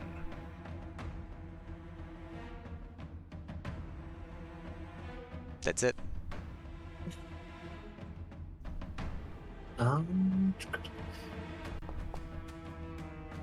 The poor monk. I'm doing fine. I'm doing great, in fact. Let's make sure of that. I'm going to drop concentration because I think there's only one Bane creature left, so. Is it an action to drop concentration or is it like any. Incidental. It's an incidental. Incidental? Okay. I'm going to drop concentration. So that creature is no longer under the effects of Bane. This one, I think. And I'm going to do. Yeah. Shield of Faith on. Make sure I'm targeting. You're already concentrating, yes. And I'm going to have to upcast it. This is. What? I don't have any first level spell slots left, so I have to use my second level. Unfortunately, I don't get any bonuses for doing that. So he now has a +2 bonus to AC, and this is a bonus action. I'm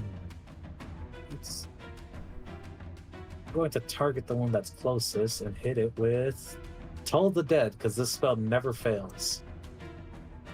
Has it been injured? This one right here? Yeah, it's Can Never you fails. do an upcasted second level with a... That's a cantrip, never mind. Yeah, no, not with a... Yeah. Never fails.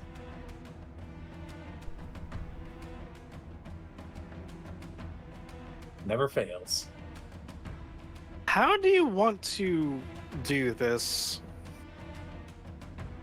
Just the sound of this creature, it only hears the sound of a bell tolling, and like as it's staring down our robot monk, the light just leaves its eyes as it seems to keel over.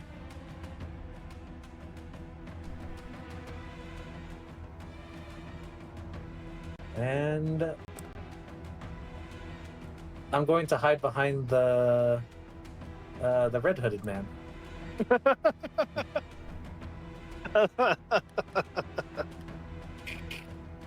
Entered. Make space back here, man.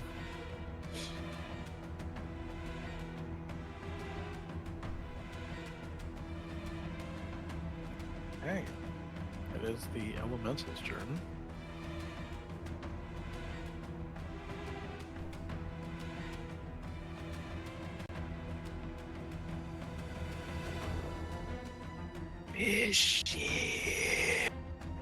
No. Going to surge forward and attempt to hit Neanderthals.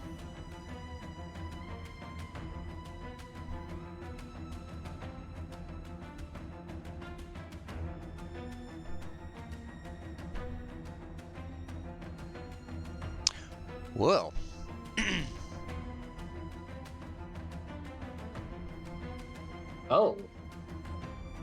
Oh my. Shit, did I roll that Oh my correctly? god. Well, that can't be right.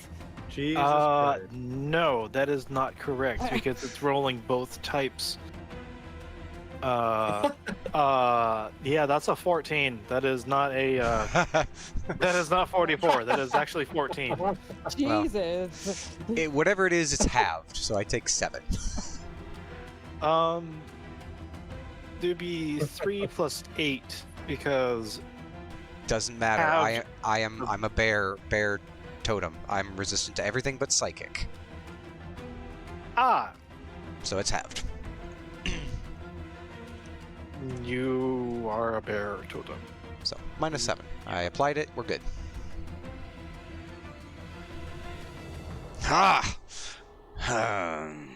Your kind, I see. You too. From the obsidian depths I fought. You recognize this? And he holds up Hemponia's rose. A brother of yours, perhaps? Or an enemy? served in battle with me, fought off foul sorcerous invaders.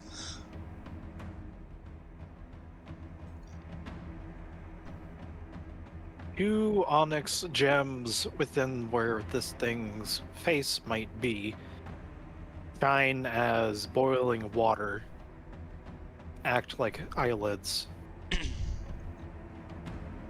And it blinks. Maybe even surprised. And fortunately for you, that's the only attack it can do. And now it's the tree's turn. You just whacked the bug creature that it considered its friend.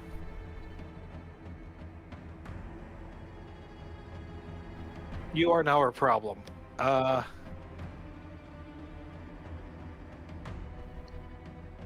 Especially because you are going towards Mashir. One of its massive tree trunk roots is going to attempt to grasp at you.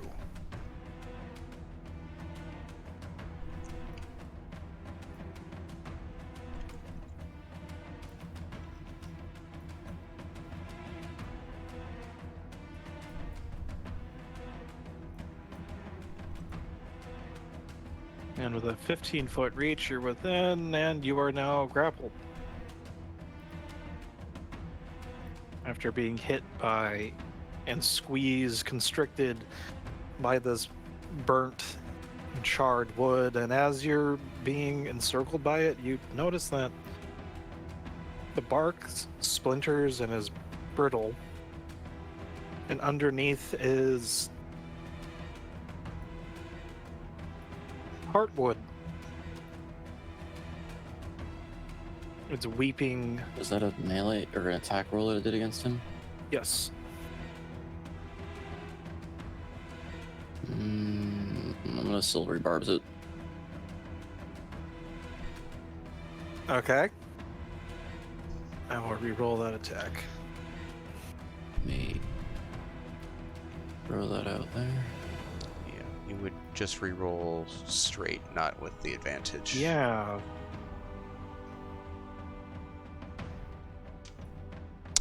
Still hits. Alright, well, I can still give you the advantage on your next roll, Leontovos. Cool. So it doesn't say I have to succeed for the secondary effect. Mm-hmm. Any ability.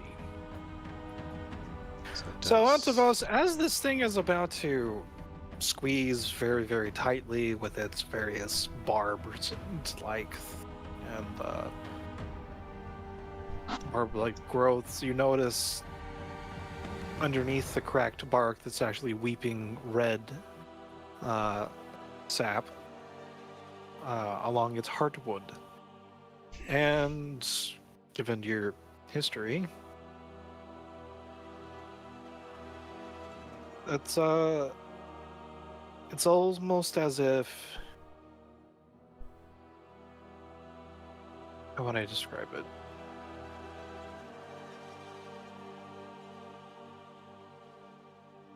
The tree creature before you seems to have been maimed as opposed to perhaps being of a temperament that resembles its appearance, if that makes sense.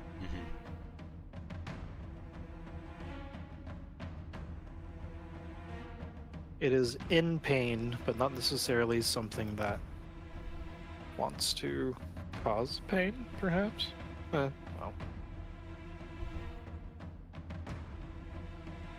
Okay. But then, of course, it all undoes itself as its roots snap backwards. Although it does try to get in that second attack of just a regular branch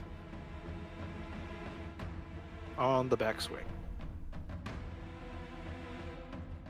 Okay.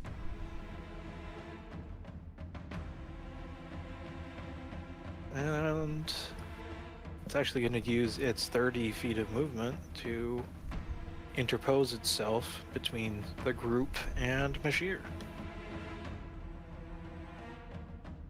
extricating itself from the watery tub and trying to immerse as much of it as it can inside this one. So I am not grappled by it. It let go of me. It The still grasping has you. root. Wait a second. Is it still?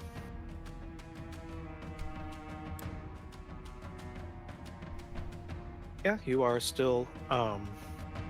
You're still grappled. Okay.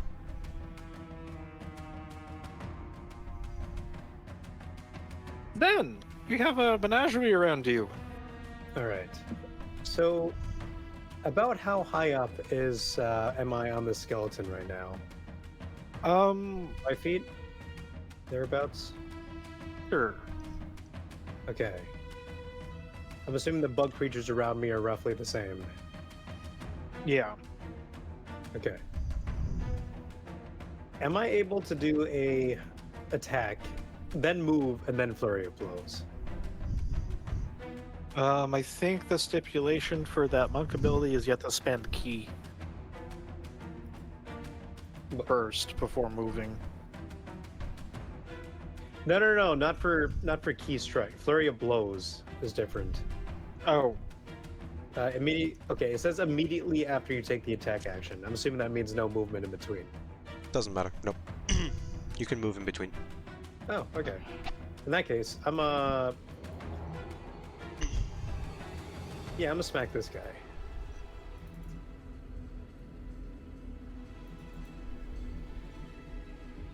Why is this not showing? There we go. Fuck's sake. Why? Is that with pacifist. bless? That's Yeah. with bless. Oh my god. You're a pacifist. you gently Pacifist, caress. but I'm all for. I can defend myself. I'm not trying to kill these things. I'm just trying to hit them. Fine, I will flurry of blows. This would have been really cool, but fine, I'll do it the other way.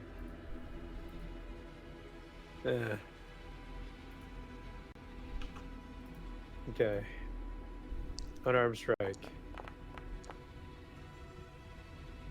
There you go. That's better.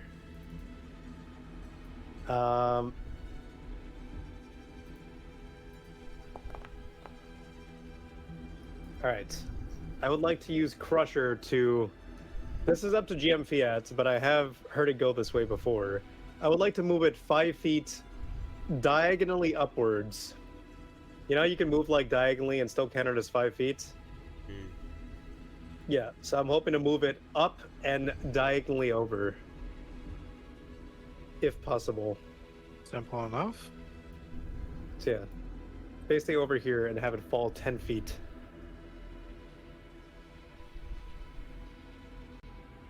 Wait, which one's being moved?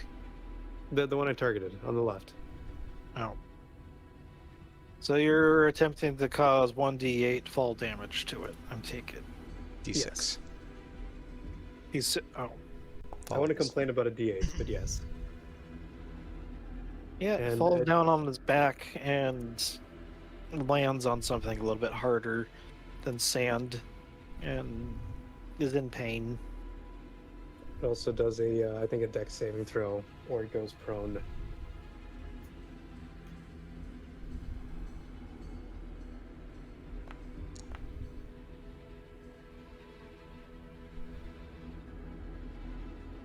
And immediately rights itself. Do you have another whack from your flurry of blows? I do. I'll hit the one beside me this time. Actually, I'll hit this one over here.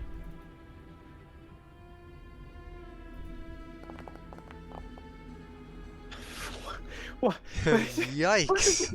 It's a little silly. This is the session of me not getting hits and me not hitting others. I Jesus see somebody didn't do their prayer to RNGesus. Shame for you. Zen can sense that I haven't been drinking these past few weeks. Well, poop. I guess I'm gonna. You know what? No, I'm gonna move over here. Give course some advantage. You do proc. Oh. No, actually, no. Yeah. It dropped down. Yeah. Actually, I was gonna do this before I hit him. I don't know if I can do it mid flurry of blows. You can. GM, can I do this and roll with advantage? Sure. Yeah. But yeah, based on Okay. sage advice, you can put any movement in between any attacks, and it's fine. Oh, thank fuck. Okay. This time I actually hit him. Yay! Yay. I hit him. Whoa. All right. Almost can I max crush her? damage. It says once per turn. Is it once per enemy per turn or once per turn in general? Once per turn. It's once per turn. Okay. All right, that's my turn then. Get away from me.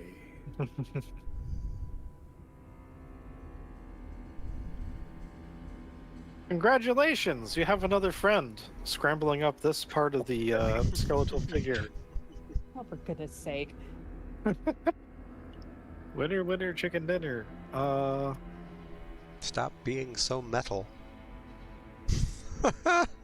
Not that it really does anything, because you have a fucking AC of 21 right now. God.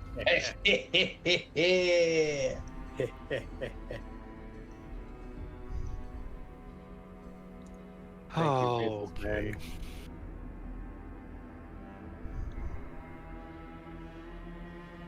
Or rather, man with face and hood.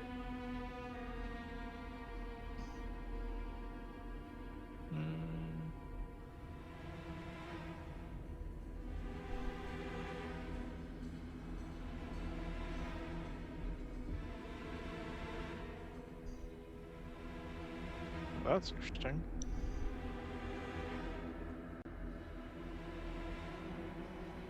I am gonna hide the dead bodies real quick.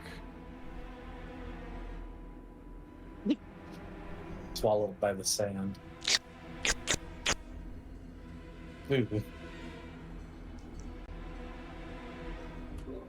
The great worm, Shai Hulud, from the sandy depths, to claim its quarry. Oh god, I completely forgot to look over this asshole's traits.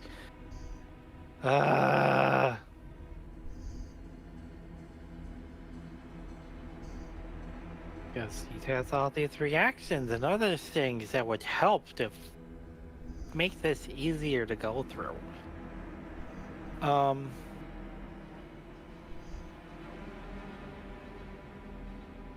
He's gonna look around, and then you go faster, and he's going to cast haste on Yantvos. Yes! I'm expecting him to somehow immediately drop concentration, waste an action of mine. Ah, interesting. Stop giving the GM ideas. Speed it up. So yes, I do have that spell slot to cast game. Thank you for reminding me.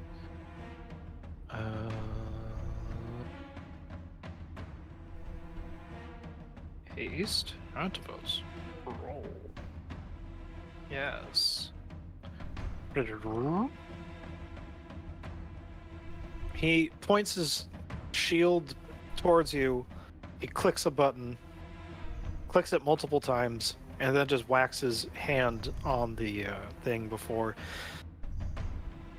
a surge of speed and dilation of time, Yantavos.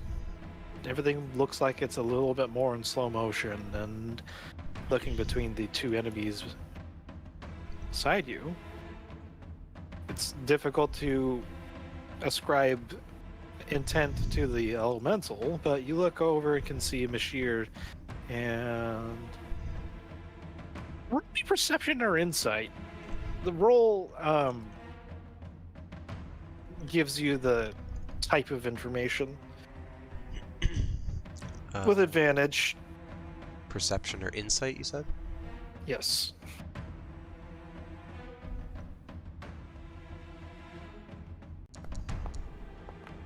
Oh. Oh no. I mean, good for you.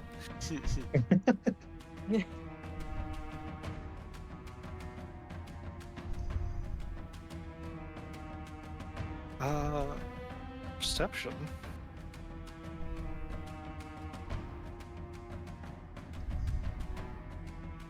Whatever creature this individual is,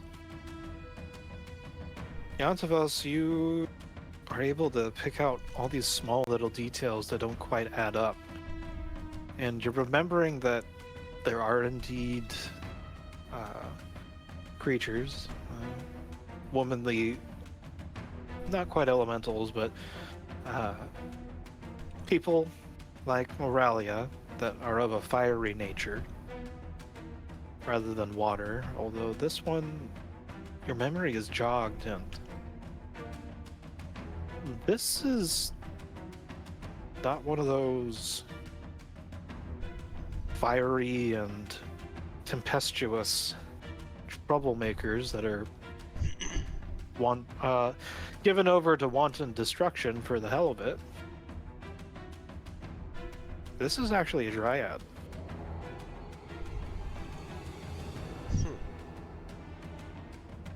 And from looking at her, she hasn't wanted any of this to happen.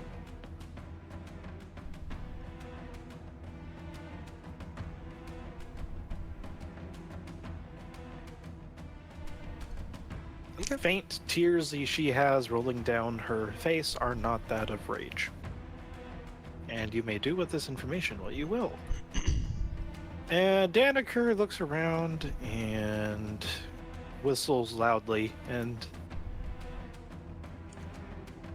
Clockwork Doggo comes up and attempts to nom on this guy.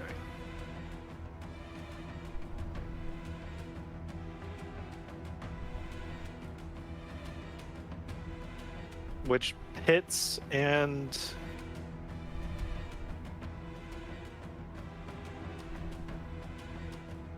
the Holt Clockwork Dog bites this thing in the head, which then promptly explodes. The head, that is, not the entire creature. As the force damage is very effective.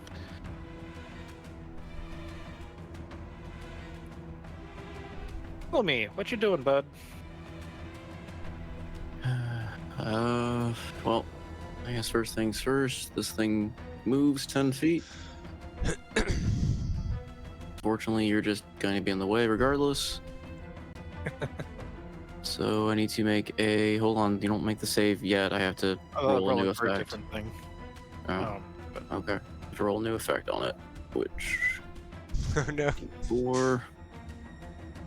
Oh, no, I don't want to roll 2d4, 1d4. Sweet. Alright, never mind. well. It's the exact same effect. Cool. Affects Santivos, Been so doesn't useful. Yes, it's all creatures. it? Good. It's been so useful so far. pie. So yes, you all, everything in that range has to again roll against being charmed against me. As a wisdom saving throw.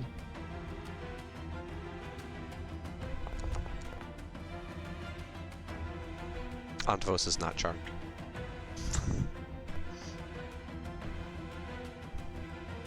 Oh no! Oh no! He hasn't really done a whole lot so far, despite being charmed against me. Tree. Oh no! I was hoping for one of the other effects, but Oh no! Yay! Apple pie. Oh no. Anyway, so Then I started blasting. yeah, everything except for Yantivos, unless he just willingly wants to be charmed by me for whatever reason. He is charmed by you, but not magically. Oh, jeez. You're the ones who took it wrong. All I said was, oh, geez. I know your thoughts. Do you, though? Most days. Okay, well, the tree somehow sniffs and turns around towards the effect of apple pie. The blister coil, as well as the strange burnt woman, also breathe deeply of the mischievous apple pie. What do you say?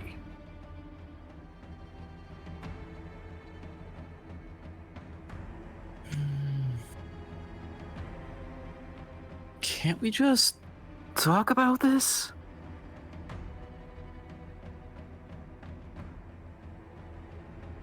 Oh. That's what he'll try to say. I guess DM question of sorts. If I aim Ray of Frost into the tub of water but not at the tree, could I freeze the water without it being an attack against the tree?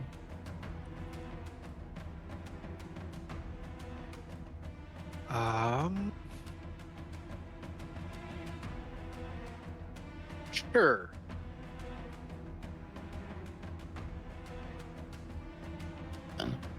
Tommy will say that, and then kind of nonchalantly, as if he's like walking forward, he's saying this, like pull up his hands, like, can we please talk about this? Puts one hand into the water and just casts Ray of Frost and tries to freeze the water solid, like on the surface of the water. Mm-hmm. So, don't know if there's a real role for that since I'm not attacking anything with it. I don't think I can miss a point blank shot into the water. Even if there was, I am very permissive GM. So you achieve a good deal of frozenness on this tub of water. It is not resisting. Okay. A tub quivers in anticipation as they reveal that it's actually a mimic. No, Oh, perfect. How just I wanted to go. All right. Yep, that's all Ptolemy's got.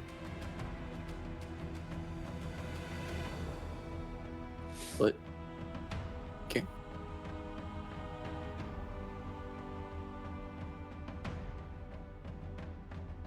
This is the one that got dropped? No. Yes? Maybe.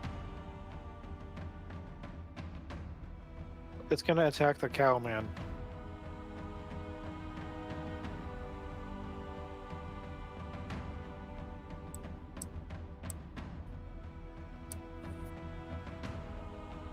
Oh, wait, what? What does this do?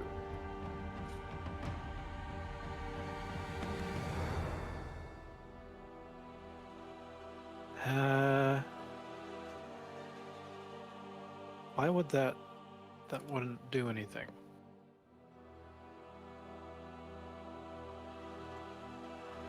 Well, he gets bit.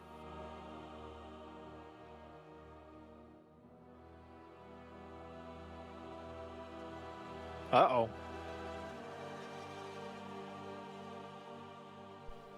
Oh, he's fine. Oh, Daneker.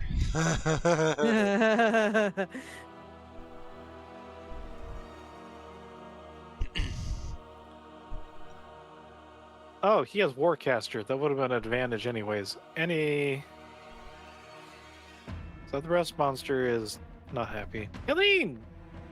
Hello! Okay. Hi. So this tree is a little too close for comfort, so yeah, I'm gonna risk it. I'm gonna move. I'm gonna move. And yeah, why can't I? Oh, because I'm okay. Yeah, I'm just gonna move back this way. Sorry, Ontavos. All good.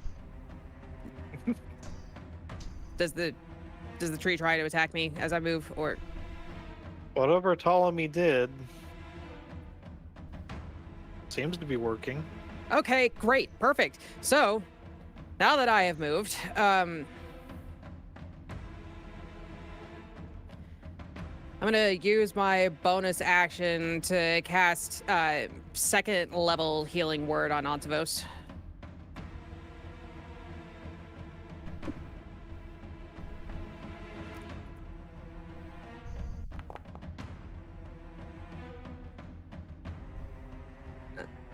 Nine to you. And then for my action, I guess. This is a meta question, I realize, but like these three up here, which one looks the most hurt right now? One of those two. The two on the bottom? Yep. Okay, I guess I'll do this one down at the very bottom, and you know what? Since Toll the Dead has been doing such a fantastic job, why not? I'll try it. It's hit or So- miss. So I use Versatile. versatile if it's been hit before. Is that how it Correct. works? Yep. Okay. And it has been injured. So all right, here we go.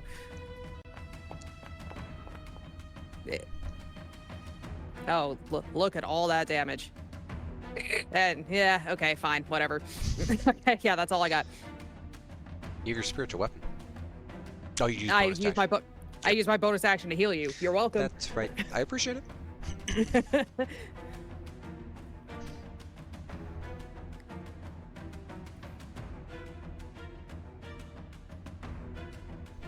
Okay.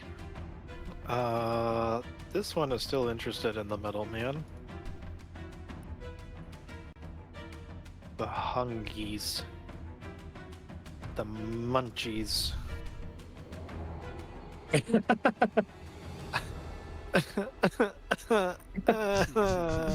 I am sorry, little one. Oh, jeez.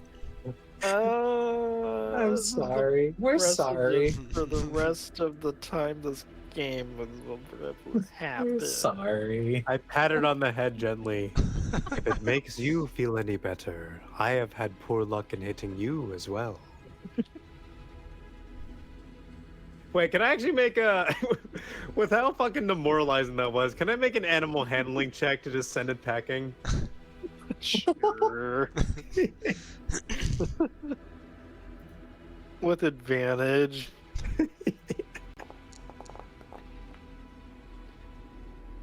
Violence is not the path, my insectoid friends. Move on now. Find something else metal to eat. I hear the iron content of these dunes is quite high. Oh no. Oh no. I sent to packing, I mean like this off, like away from battle. You know, like when you fight off a black bear to like make it feel like the meal isn't worth it. This. You're not worth it. The situation isn't worth it. Dive into a dune, please. It's up You're to not it's the to only DMC. thing Yeah, made probably of go for metal here is the problem.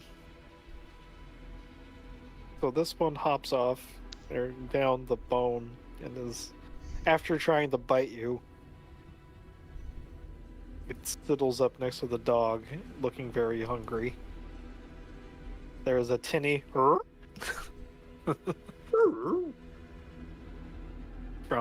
Holtz. It is Mashir's turn. And Antavos, you would know this. Magic shouldn't be working as effectively on this creature as it is. He's trying to fight past the harm or whatever smell of apples has suffused the area around you. And seems like hostilities have dropped. So I'm gonna call this losing her turn, but you do have a space of a few moments to say something if you wish. Still wrapped in a root of this tree and just looks at her. Daughter of Root, I know your kind. Why do you fight this? What has happened to you? Your skin, your supple bark burns.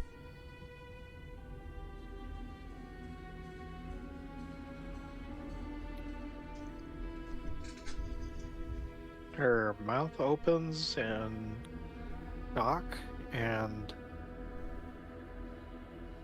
the jaws open and close, but no words come out.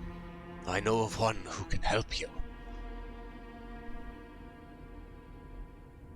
Perhaps restore that which you've lost to the flame.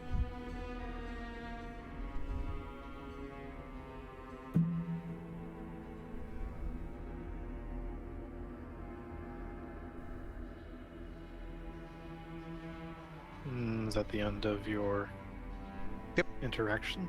Mhm. Okay. Avery! Yes. Still a target-rich environment, however, the tree seems to have stopped mid-hostility. Then I would ignore the tree for now, and I will shoot the rust monster attacking the metal dog. That's a metal dog, right? Yes. It is a clockwork.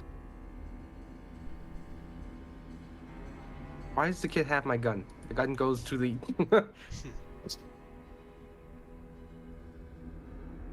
Man, that's an out of context quote if I've ever heard one. Why does the kid have my gun? Actually, yeah, I'm gonna... Whoa. Rolling like Maybe- I'm just Maybe you champs should let the tonight. kid have the gun. Maybe. Kid, take this. Not safe out there. Do crimes.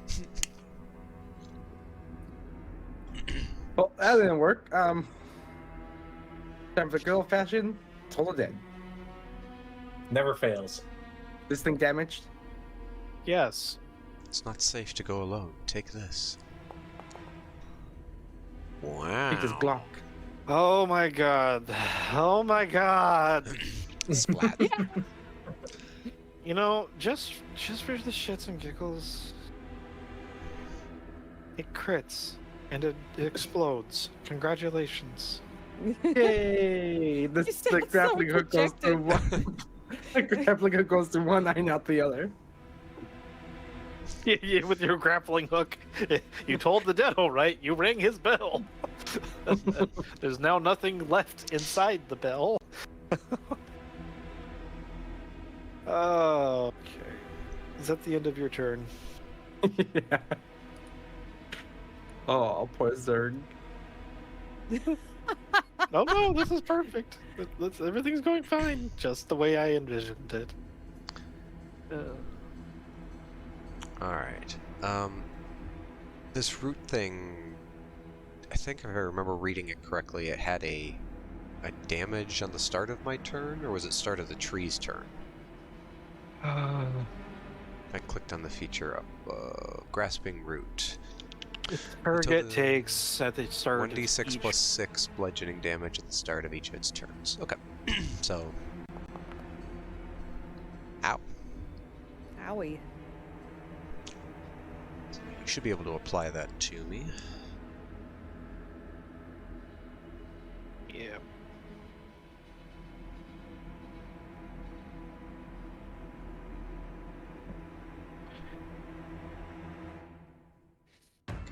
Donk. Kind of squirming.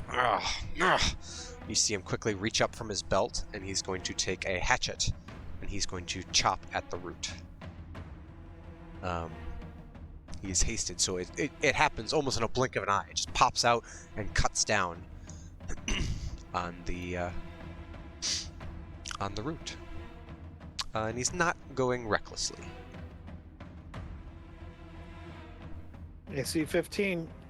I'm pretty sure you'd destroy it immediately. have if it. you hit. You have advantage on it as well Oh, you are right.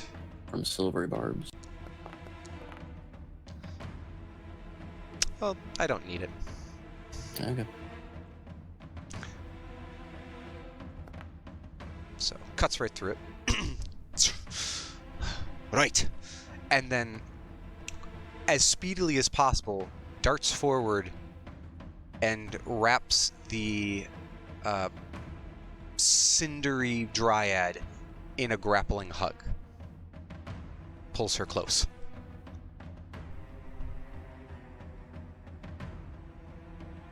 So, would she contest it? Let me roll something quick.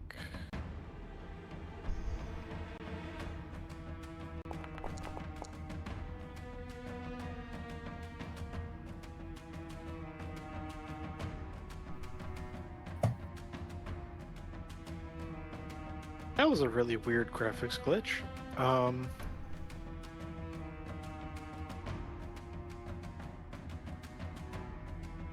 As you hear one of the rust monsters explode, or rather have its cranial cavity excavated by a very interesting description of how Toll the Dead works, she resists, so it'll be a little bit contested.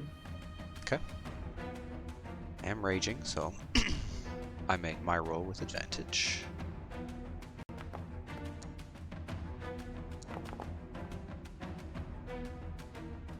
Oh, that's unfortunate for her.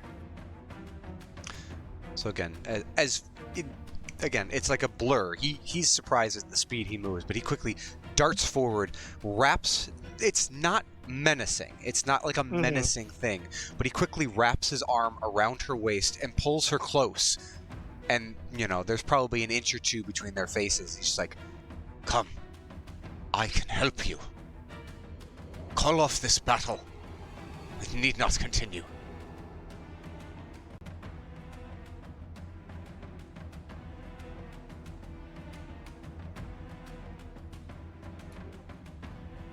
Can Zen nod along in approval for advantage?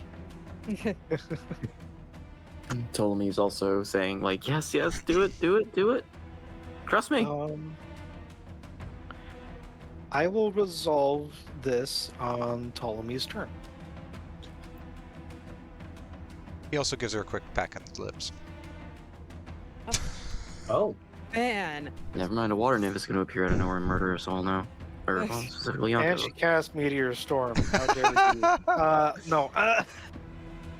Is there anything else you would like to do, Leontivos? No, I attacked. I did my haste attack. Turn over. Okay. Damn!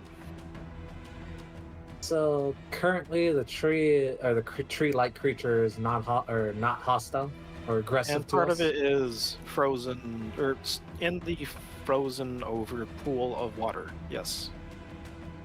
Okay. Does it look like it's gonna get free anytime soon? It does not appear to be resisting or otherwise escaping at the second. Okay. I'm just gonna advance this way. 10 feet, and Zen is still being mobbed, right? These guys are still hostile. Kind of. Well, Daneker is on like 10 feet below, dealing with that one, and then Zen has one directly on top of him, yes. Okay. It's gonna wobbly, or what on like wobbly legs, climb up the bones. Last 30 feet. And he's gonna hit the one to the north with Toll the Dead, because it never fails. Has it been injured? Surprisingly, this one has never been injured. Oh. First blood. Trusty Toll the Dead, never It fails. has now been injured.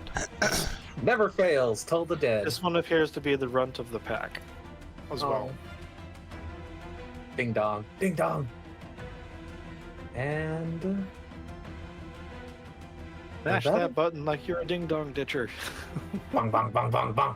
That's the end of his Pam's turn, as he is trying to hold his balance on these bones. The elemental is very confused and has been charmed by a small child that makes apple pie appear out of nowhere. Not that the elemental knows what apple pie is. No worries, it's the next Disney concept. I'm working on it.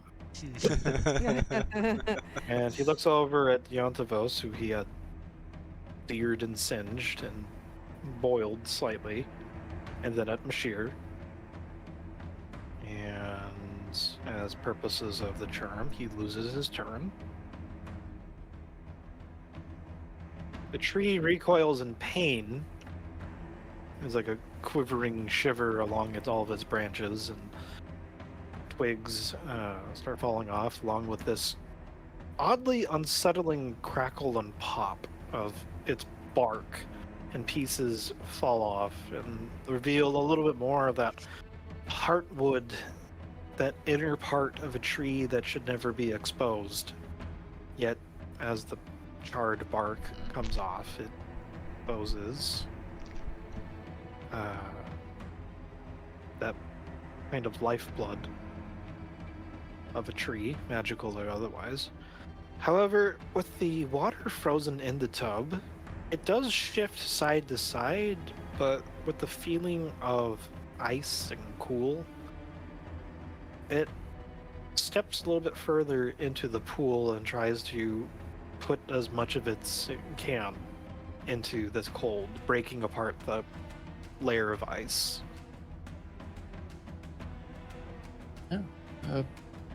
Good tree. Sen!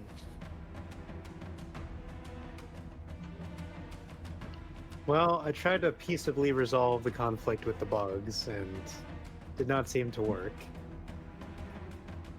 So I suppose non-lethal violence is the only option. I'm gonna smack the shit out of the two remaining creatures. I guess I'll start with this one. Should be at advantage, if I'm not mistaken.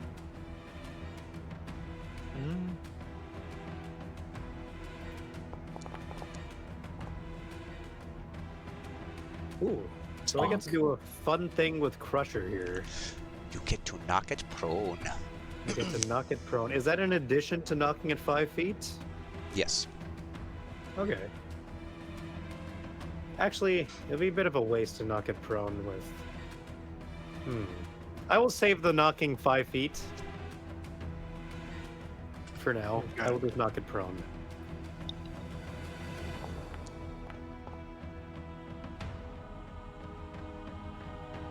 Wait. Is a quarterstaff really only... I'm thinking about a warhammer. If you had attacked with versatile, basically two-handed, which Oh. could do, it's a D8, but Jim, can I reroll that as a D8? I forgot to hit the versatile button. Sure.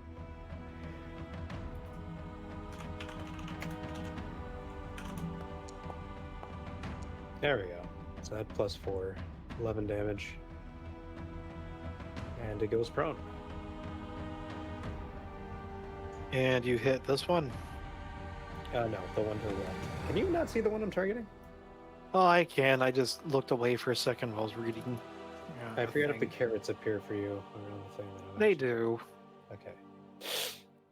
Then I'm going to Flurry of Blows on this one.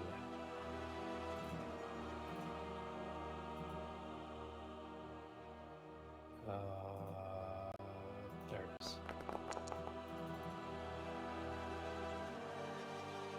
Shit roll. Into better your roll. teeth. And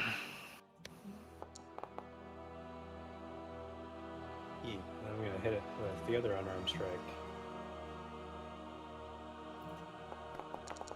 Well, I mean, hit is a loose. There we go.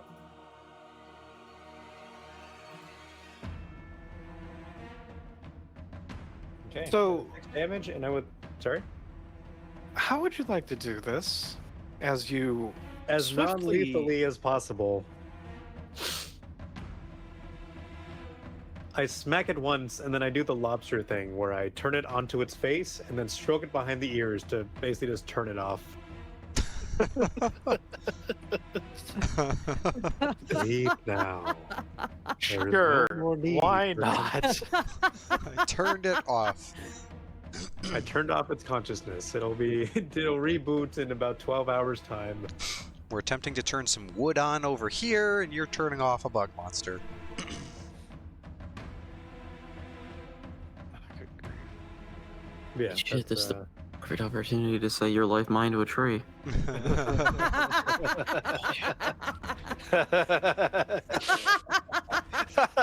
will not.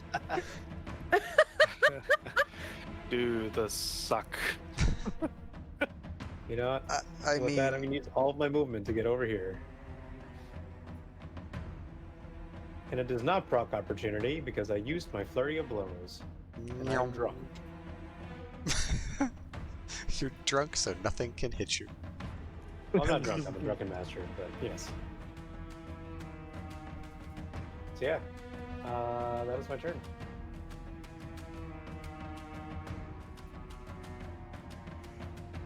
Should have that one's wingmanned sleeping. me and just wooed the water lava weird.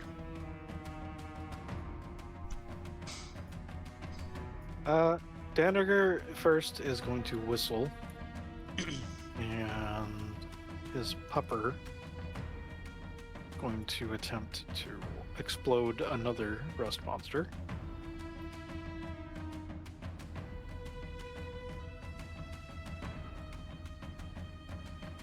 Yay! Oh no. Go, doggy, go! Woof. Splat.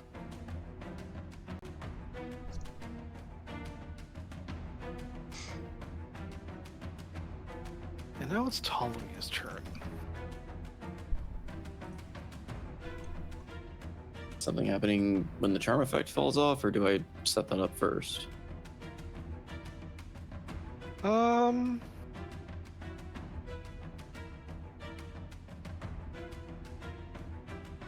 It might determine where I move the square if Fire Lady Yeah, has something to say for about it. shits and giggles, let's do that for D4 again. It is. Well, I have the option to move it, and it kind of depends well, I guess it's an order of operations if the lady's going to do something that would make me want to have her in the target or not, or if I'm going to try and keep the tree in pacification. I'm next to a very big tree that,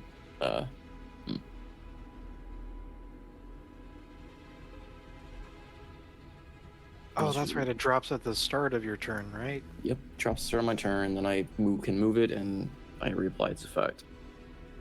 And reroll the effect.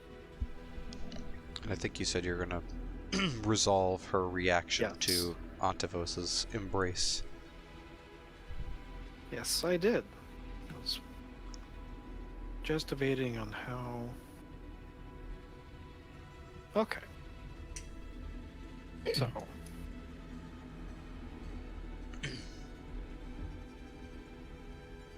The fiery dryad does her best to try and push and shove at Yantavos, who apparently to everyone else looks like he's exchanging water for fire, but the blows of her fists are not covered in any type of magic. They aren't rending his flesh or otherwise searing him, and instead they just become weaker and weaker, and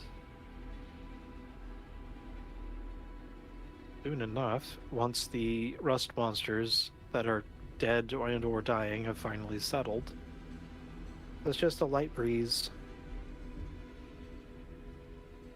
shifting the dunes and sands, and the sound of this woman wailing, to the surprise of her two companions, the tree and the elemental, who appear to warily step away, or at least try to. The tree is very apprehensive about going away from water, whilst the elemental gets uncomfortably close to Yantavos and is ready to pounce, so to speak. As initiative is, for combat at least, seems that initiative is over. Okay. Yes. Do I drop Nailer's Mischief? Would they know there's a spell effect going on? I guess there really is not a whole lot more than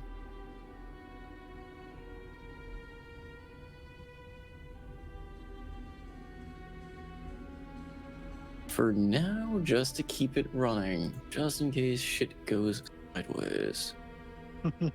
I'm going to move the target 10 feet this way. And another block over here. So it... Right? No, it's going to be down 10 feet, so... Or... 5. Yantavos is technically... Well, it was here, and I can move it 10 feet, which would be here. So yeah, it would be Yantavos, but still, unfortunately... Why is it locking in such a weird position? Yeah, that's So it should be locking down here. This is 10 feet. Okay, there it goes. So out of range of everyone. So, but I still have it for another 2.5 minutes. Should I need to call upon it. And just for Blair, roll that d4. Wait, do you have to, or? I do have to, but there's nothing in there for it to affect, and it only affects on my turn, so... Oh, there's visual effects, isn't there? It's still more the apple fucking pie. apples! Everyone smells apple pie. Hey. Eternal apple field, apparently. Alright.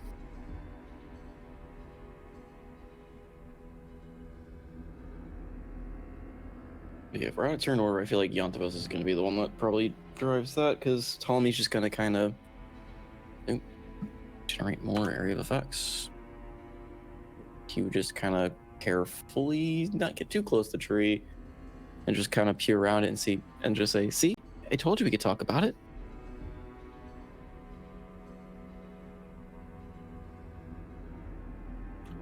And this is why I always advocate for a peaceful solution.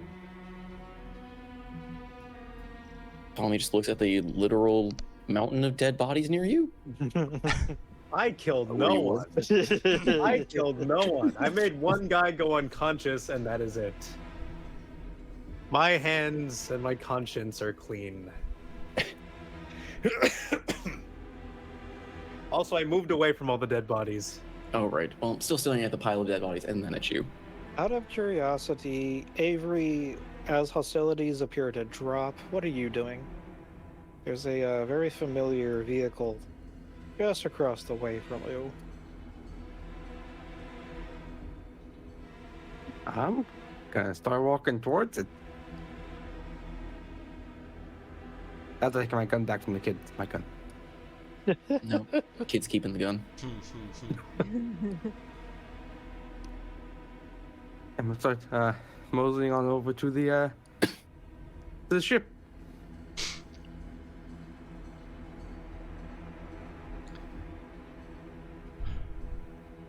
And remind me, I'm sorry, I had to step away. What does the Dryad do? Does she kind of just like crumple into Antavos' arms? What is Yeah, happening? and every so often she's still trying to punch you. He's set Hamponia's rose down to the side. He's basically just holding her gently. He's kind of almost lowered her to the sand. It's a very gentle, tender sort of embrace. He's, no longer trying to, the quick peck was, a momentary thing right now. He's just quietly shushing and, running a large tender hand through what was her hair and just trying to comfort her. Bits of charcoal and other articles of burnt plant life come away with each one, and it looks like it does hurt a little bit, but you get the impression she's used to it.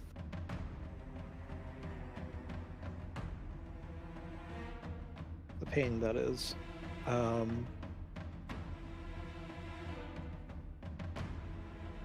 about the rest of ya? What you doing?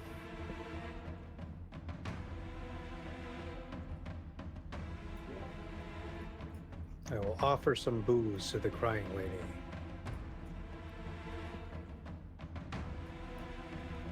Come, let this soothe your troubled spirit. Son of Iron, perhaps your flammable liquid. might not settle well with one tainted with fire. It is very low proof. The flash point is very high.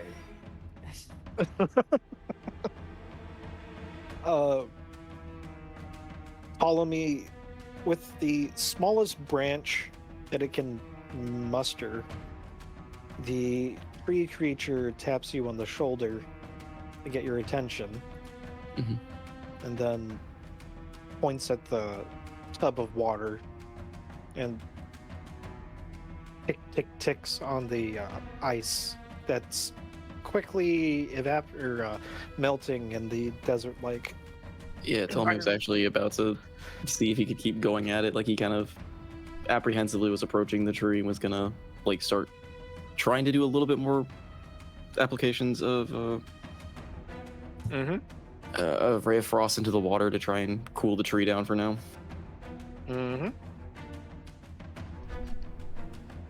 It's the cantrip. He'll just kind of keep reapplying it as everyone's sorting things out.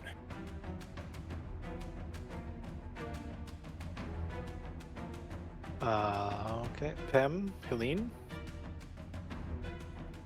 Helene is just going to stomp over to Daneker and just fix him with, like, you know, he towers over her. She doesn't give a fuck right now. She's pissed. Was that everything that you wanted? Did you get the show that you were hoping for?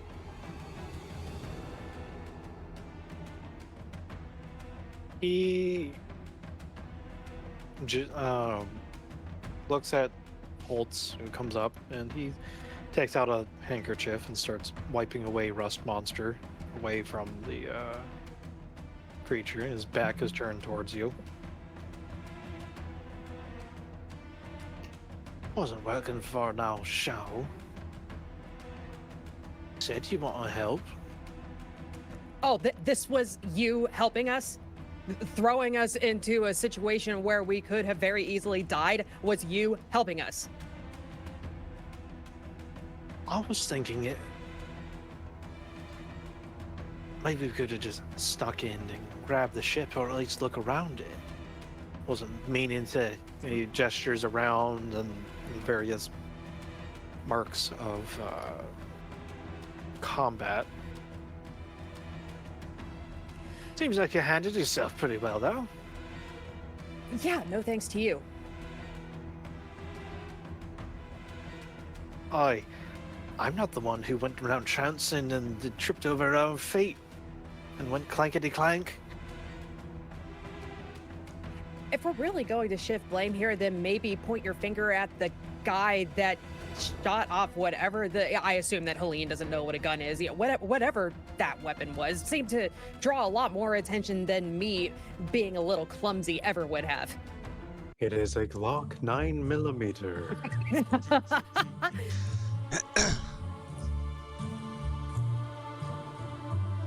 This is a bit too happy.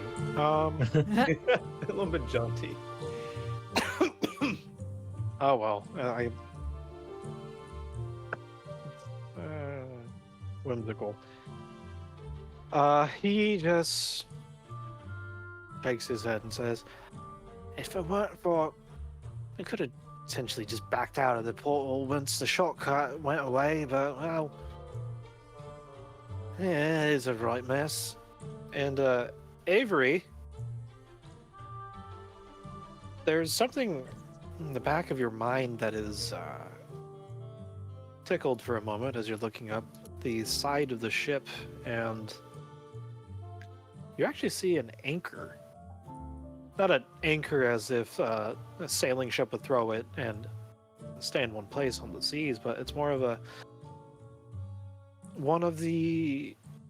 there's a couple of pylons on this that hang over the side of the deck that have these little magnetic tethers on them. And you look at your grappling hook.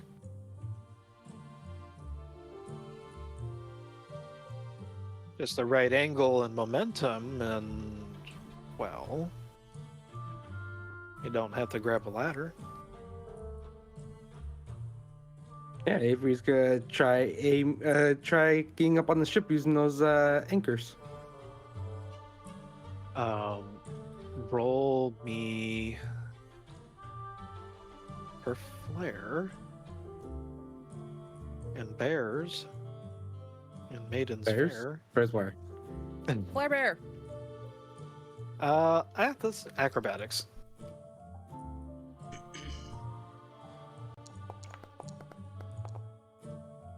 Oh, thank God, that's almost a 1. That's a dirty 20. I will keep that in mind. One moment. Tem. I'm just hanging around right now. He's just surveying the area, stepping over carcasses and bodies.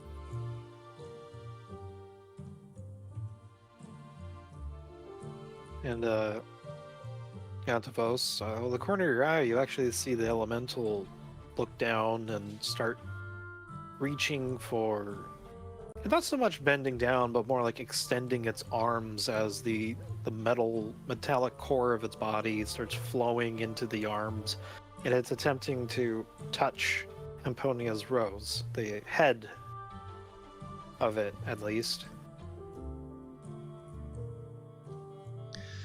Slowly, carefully. He eyes the creature and slowly kind of shifts, holding the dryad in his arms.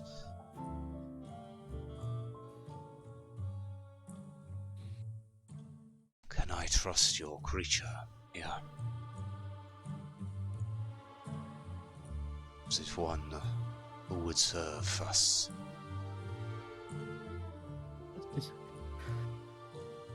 Stainwild is... he won't actually harm a fly. He just... Same situation as me.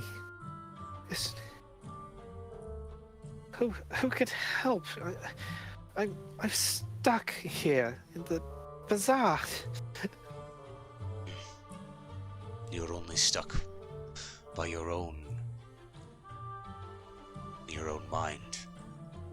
We have a way of getting you out. I'm not stuck. We serve a because great of my own lord. mind, Satan. My tree is... I can't get my tree out of here. We serve. You know how a hard it great is to get lord. water into this desert thing? This place means nothing.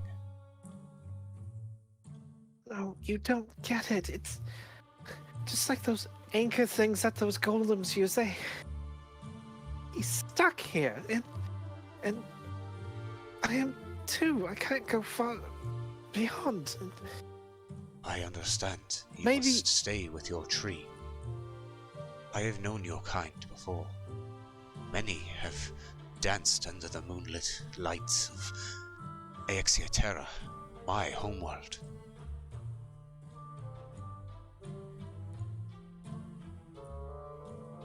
There's a flash of remembrance.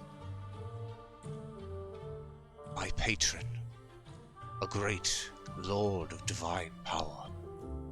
He is the one who has brought us here, and surely he can return us. He has rescued one from my world before. Surely he would be more than willing to help another. And Helene, you're attempting to square off with Daniger, who sighs, and he stands up to his not quite full height. He's adopted more of that relaxed slouch. That might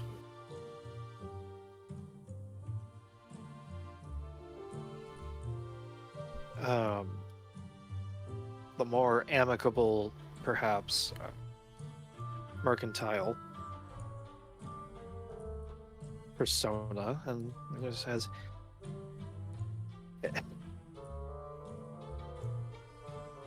"Look, we got the ship. Part of the things that were stolen or whatever. Need to find a way to actually get out of here, but maybe that big old celestial knot titan thing that you say that you At least the site seems held in great regard, might be able to help, but you got a way to get a message back to it?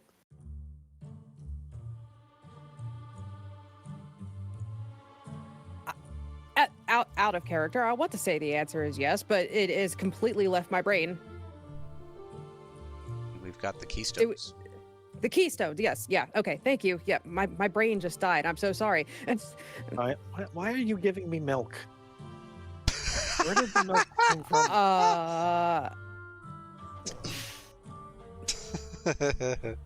I didn't stutter, Helene. Why are you giving me milk? Sorry, he came in and gave me some. Well, I'm almost done, folks. Almost done.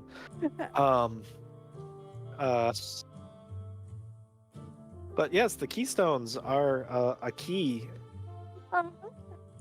to multiple things in this weird, fantastical world of avarice and acquisitions. Oh god. Okay, I'm sorry. Okay, resetting. Reset. Yes. Whew. All right. In character. All right. Ptolemy, I assume that you were literally chilling. Yes, yeah, quite literally. He's kind of Okay. just, as he's doing that, he's just kind of like examining and trying to study the tree and just learn about it. As inquisitive as he can be. Are you magically or just invest? Magically. Magically invest. Okay, so Arcana. Just out of curiosity. Tommy wants to learn about everything.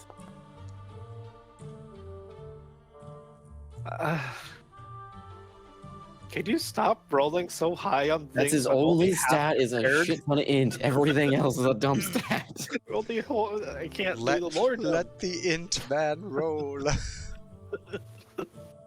got like that, and I've got a little bit of charisma. That's all Ptolemy's got going for him.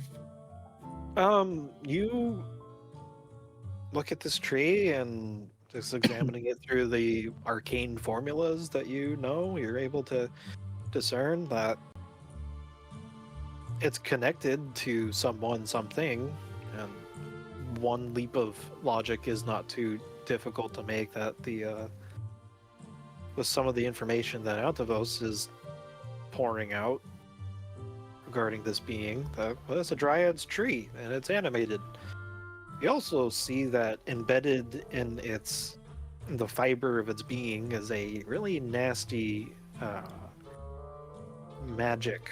Not sure if it's just like a sigil of some sort of glyph or maybe even a curse, but given the right application of power or study, you can maybe undo it. I mean, that'll definitely be the first thought that crosses his mind when we see something like that, is how can I replicate and how can I remove the current? So, You have pen and paper. yes. You can see the outline. Yep. He's gonna start charting down yet another rune to learn. You summon the Still is. void out of this tree now.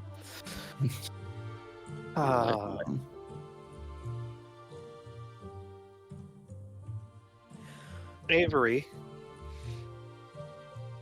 you hop up onto the deck of the ship, and doesn't seem to be any ammunition or supplies, but you can imagine with your mind's eye where certain blemishes should have been, where the rivets didn't quite set right with this scavenged together or hacked together flying machine of yours, but you run a hand along one of the haphazard banisters, and it's definitely familiar. And you look up at where the captain's, or rather the pilot's cabin would be, and you realize it's a very weird I mean, at first it seems weird, but then you remember, oh, it made sense at the time. There's a giant ass gun right next to the pilot's wheel. kind of on top of the cabin, and it is way too cramped for even the pilot, let alone the other passenger, or rather the co-pilot. And if you so wish, you can clamber up towards that.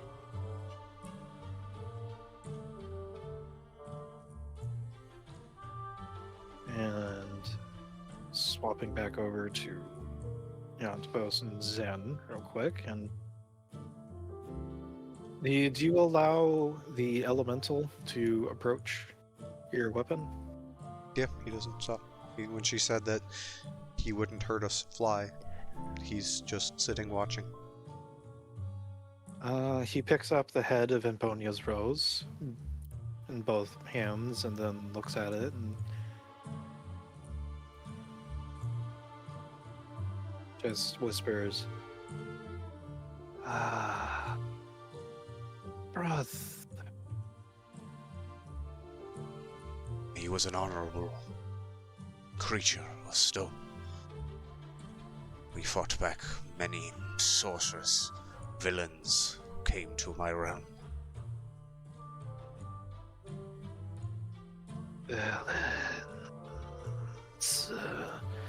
And then he turns slightly. You can see his head extend a little bit, just enough to side-eye the group behind before turning back to admiring the weapon. And then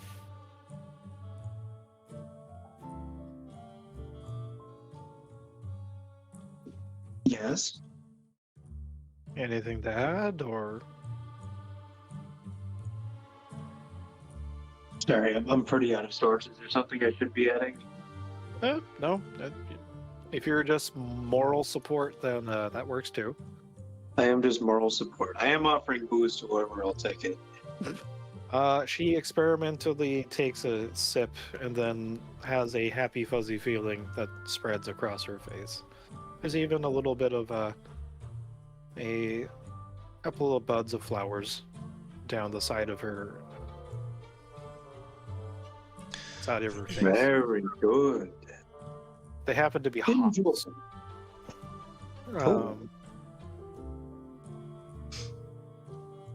I'm gonna regret that later.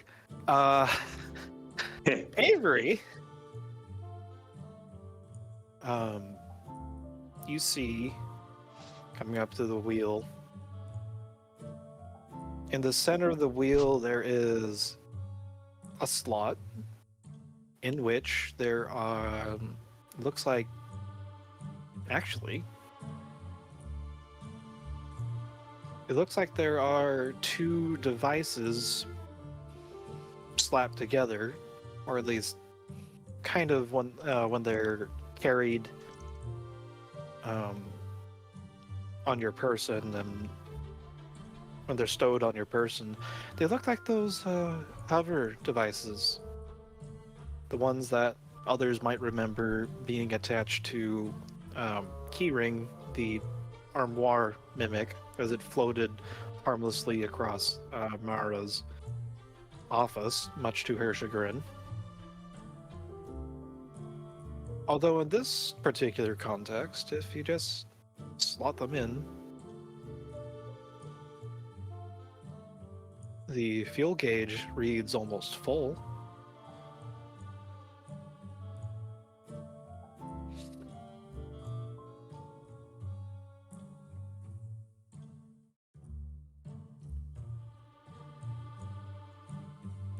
And the memories of the various adventures you had with this wonderful flying ship you built with your own two hands, with a little help. You know how to pilot this, well, what the Bullman calls a spelljammer, but to you it's just your skyship. Oh, hell yeah. Specifically, your storm wall cutter.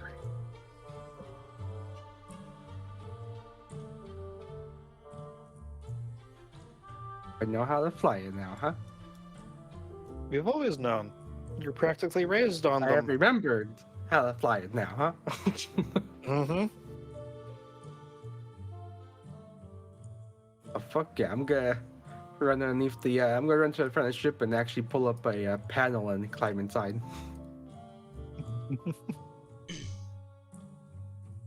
And walk up to the round cylindrical device in there. It's, about 5 foot tall, has a glass window on the front.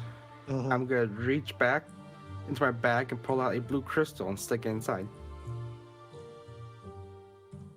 Everyone else, you hear this low rumble, then it begins to turn into a hum. It pierces the din and the quietness of the dunes. Lights begin to flicker and apparate back into existence as the ship that was apparently useless, according to the Minotaur, begins to stir into life.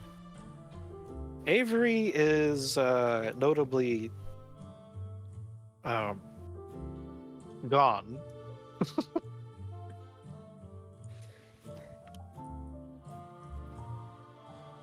Oh, so the ship was useless, huh? Is there anything else you're not telling us? But it was. Even when I owned it, I couldn't do anything with it. It's not like most standard spelljammers.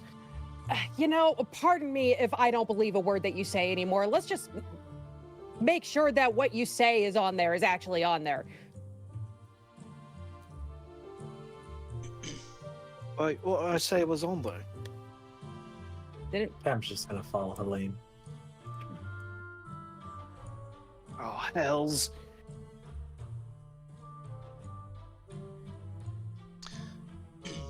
As they're walking away, Antipos will yell over, or kind of call over to Ptolemy. Young son of Corellon, I have an inquiry for you.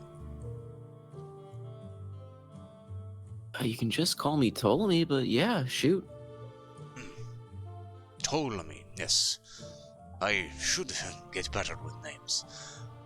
These, keystones, how do they work? DM, do I actually have knowledge of them or study of them? I mean, they're not necessarily from my world or dimension either, so... imagine that the curious to the fault mind of yours would have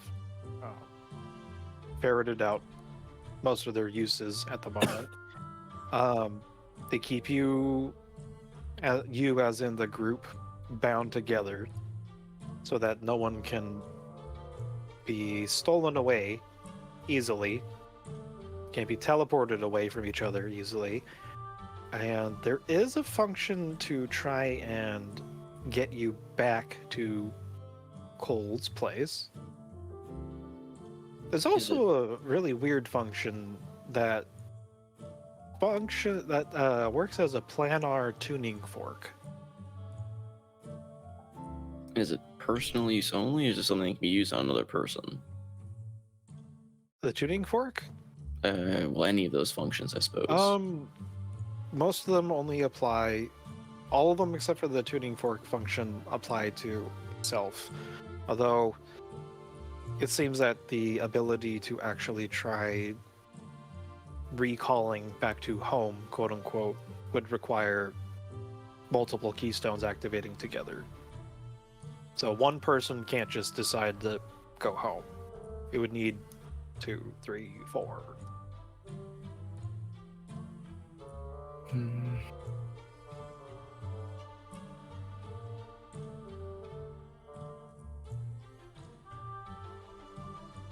Trying to think how Tommy would say this, but 2 a.m. is also starting to wreak havoc on my mind right now. Yeah, I promise next 10 minutes. I'm wrapping it up.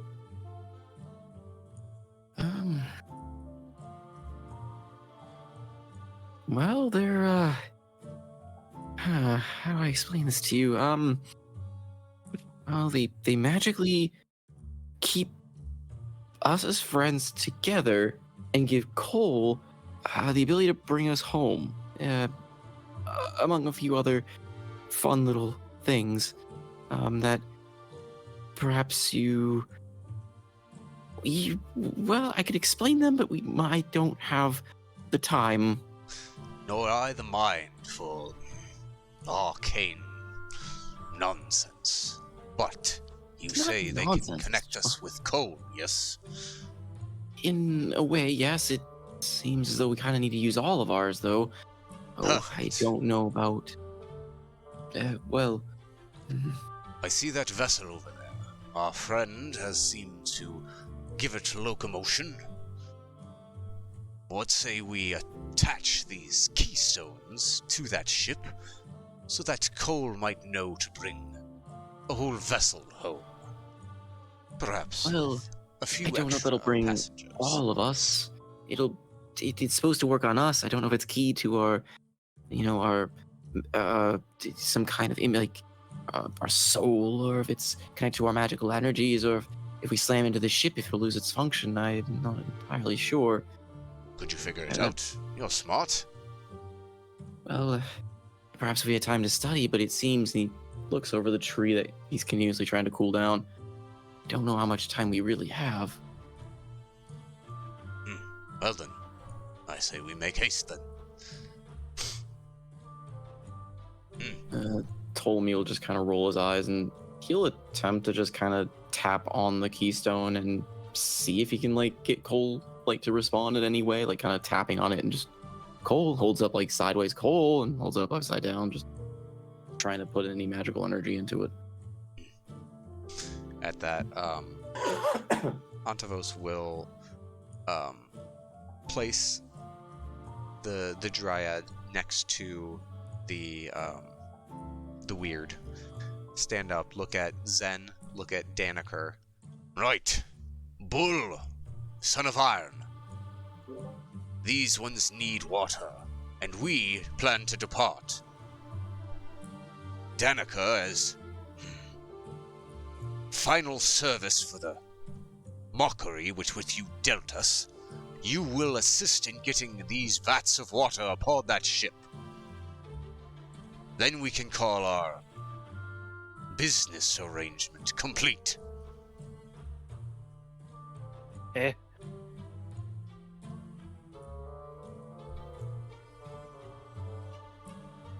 Avery, when you're below decks after starting back up the engines, still need to slot in the hover devices as the proper keys, so to speak, but everything seems to be tip-top shape, and you realize that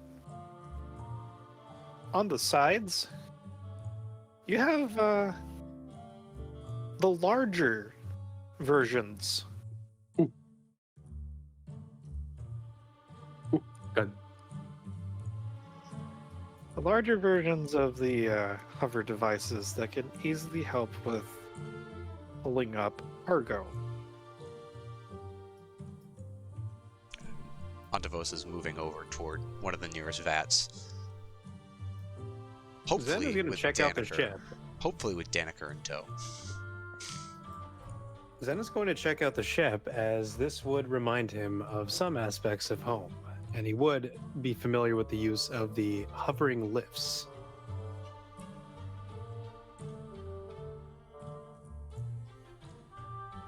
Mm-hmm. I see you too come from a place of technology. As I probably should have guessed by your use of the Glocks. They're an older model, but they check out. Oh dear.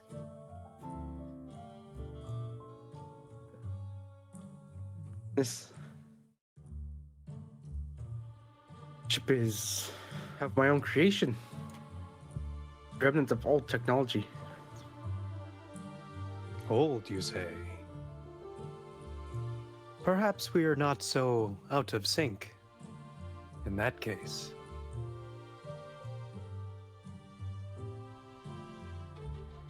In And any case. Avery's while you're talking is climbing up towards the pilot seat. He's excited. I will leave you to it. And Zen's gonna grab 2 hover lifts and hover them over while hovering himself.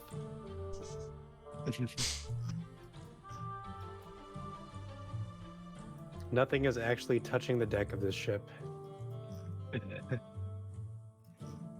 How many of these do we need to get? Hand waving them. At least a vat or 2. Something for the tree Yeah. and possibly the dryad to rest in while we Let's get use our 4. hearthstones. Always good to get double what is required. I'm gonna push the hover lift up to the nearest one. Use whatever we don't end up using for brewing. It's Yeah. less of a hover lift and more of just like a really big sort of Like a hunk of metal magnet. claws. Yeah, stick it onto it and thing just suddenly starts floating. Oh. Yeah, it's a mag lift. Except the physical part of the magnet actually has to. Ptolemy, you're messing with the keystone, and then the calls into or for coal are rewarded with. Still alive. Unless you're the only one alive. How goes the search? Well, we found some more interesting things. And we're still here, but my friends, you remember the big satyr, right? The party one, loud one, the one that did the thing with the water nymph that I wasn't allowed to watch. Yes. Well, he asked if you could use these keystones, and well, I don't know the range of their properties, and I'd love to learn more. But in the meantime, we have floating ship, and I kind of want to study it more, and I think you might like it, and some friends you'd like to meet. Can we use the keystones to bring them all back? Oh, is it a spell jammer? He kind of leans over. Is it a spell jammer? Oh my god. Oh no, who would actually know this? He just yells it out. So, Ontvos is just because he grunting, has no helping friggin' idea what that means. I mean, Daneker would know, wouldn't he? Daneker called it a spell jammer. Mm-hmm. Does anyone reply to Ptolemy? The bull certainly called it one. No. I am not familiar with this terminology. What was this about a bull? I would say it's a solid maybe. Why would a bull know what a spell jammer is? Is that Cole or who's that saying that? That's cool. Yeah, that's Cole. Oh. Well, it's another one of our friends we picked up. He led us to this flying ship.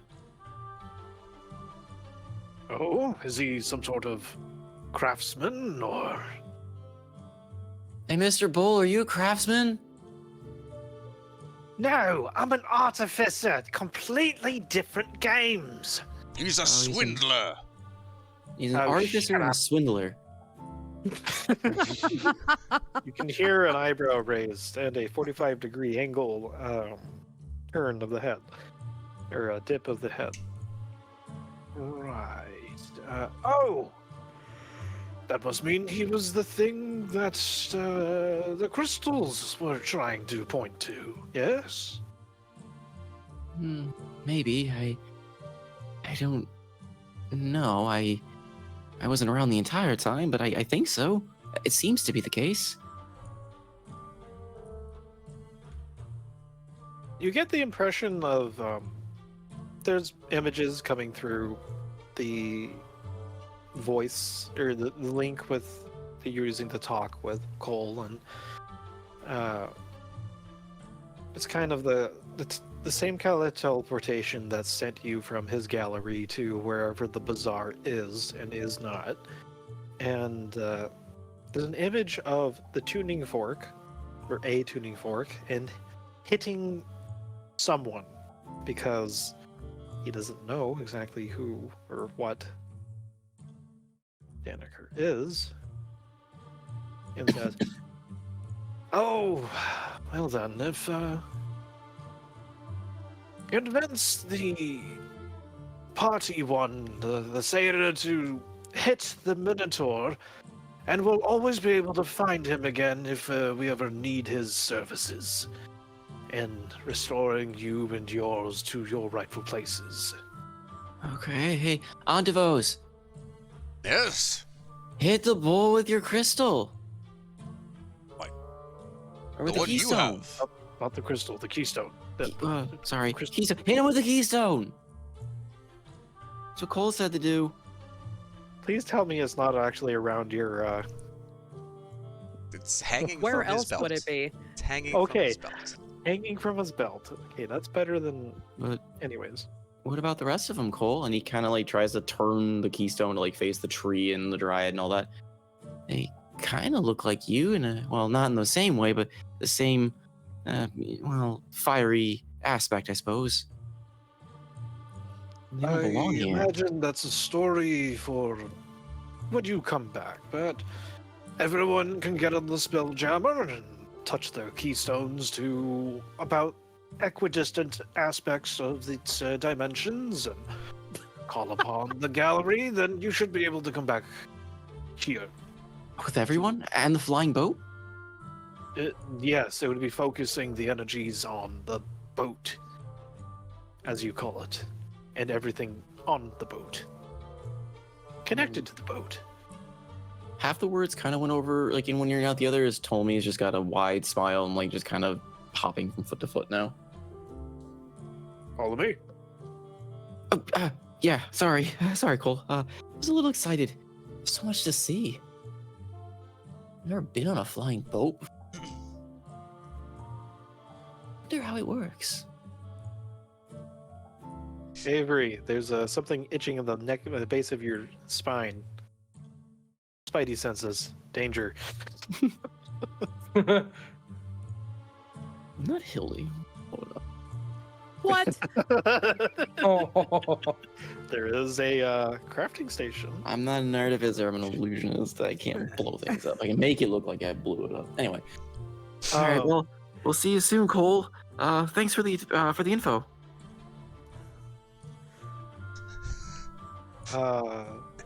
To speed things along, unless there's specific things people would like to try RPing before we close out. Once Ptolemy is maybe in the process of looking up, he sees Antivos stalking toward Daneker, his keystone in his fist with a big grin on his face. Come here, bull. Hold still. The great lord said to hit you with this.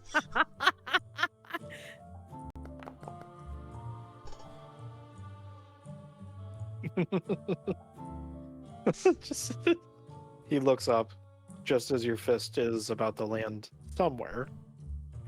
I wanted to roll with advantage, but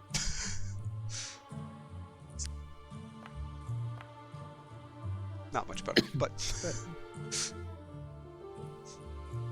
Say what? And then whack. All of his fur and even his horns begin to vibrate and shimmer, and there's a little haze, and then just like a cat stuck a fork into an electrical outlet and the fur is on end. That's basically what he looks like now. He's wobbling back and forth. What if the tongue is fat? I think you might have hit him a little too hard, Antivos. What? Hit him again? Did it work? He's putting his hands up. If you want to try again with advantage. there we go. That is a solid blow, and you imagine if there wasn't fur covering over it, there's a very, very good impression of your fist. Oh, and the keystone. but mainly the Yeah. fist. That one worked. Just wincing and kind of shuffling away, like, okay, it wasn't my fault. And then he turns over and just taps the dog on the head. You too, young metal one. I don't know, Holds Yatvos. hands. I think you need to hit him again. And if he gets back up, I will. So, And then goes around and touches the other ones. managing to easily, with ancient technology, quote unquote, that Avery is able to bring to bear. Everything fits on the ship with room to spare. Between Avery and Ptolemy and Zen, may be able to fashion better storage out of what materials are actually still on the ship that Avery has stowed away.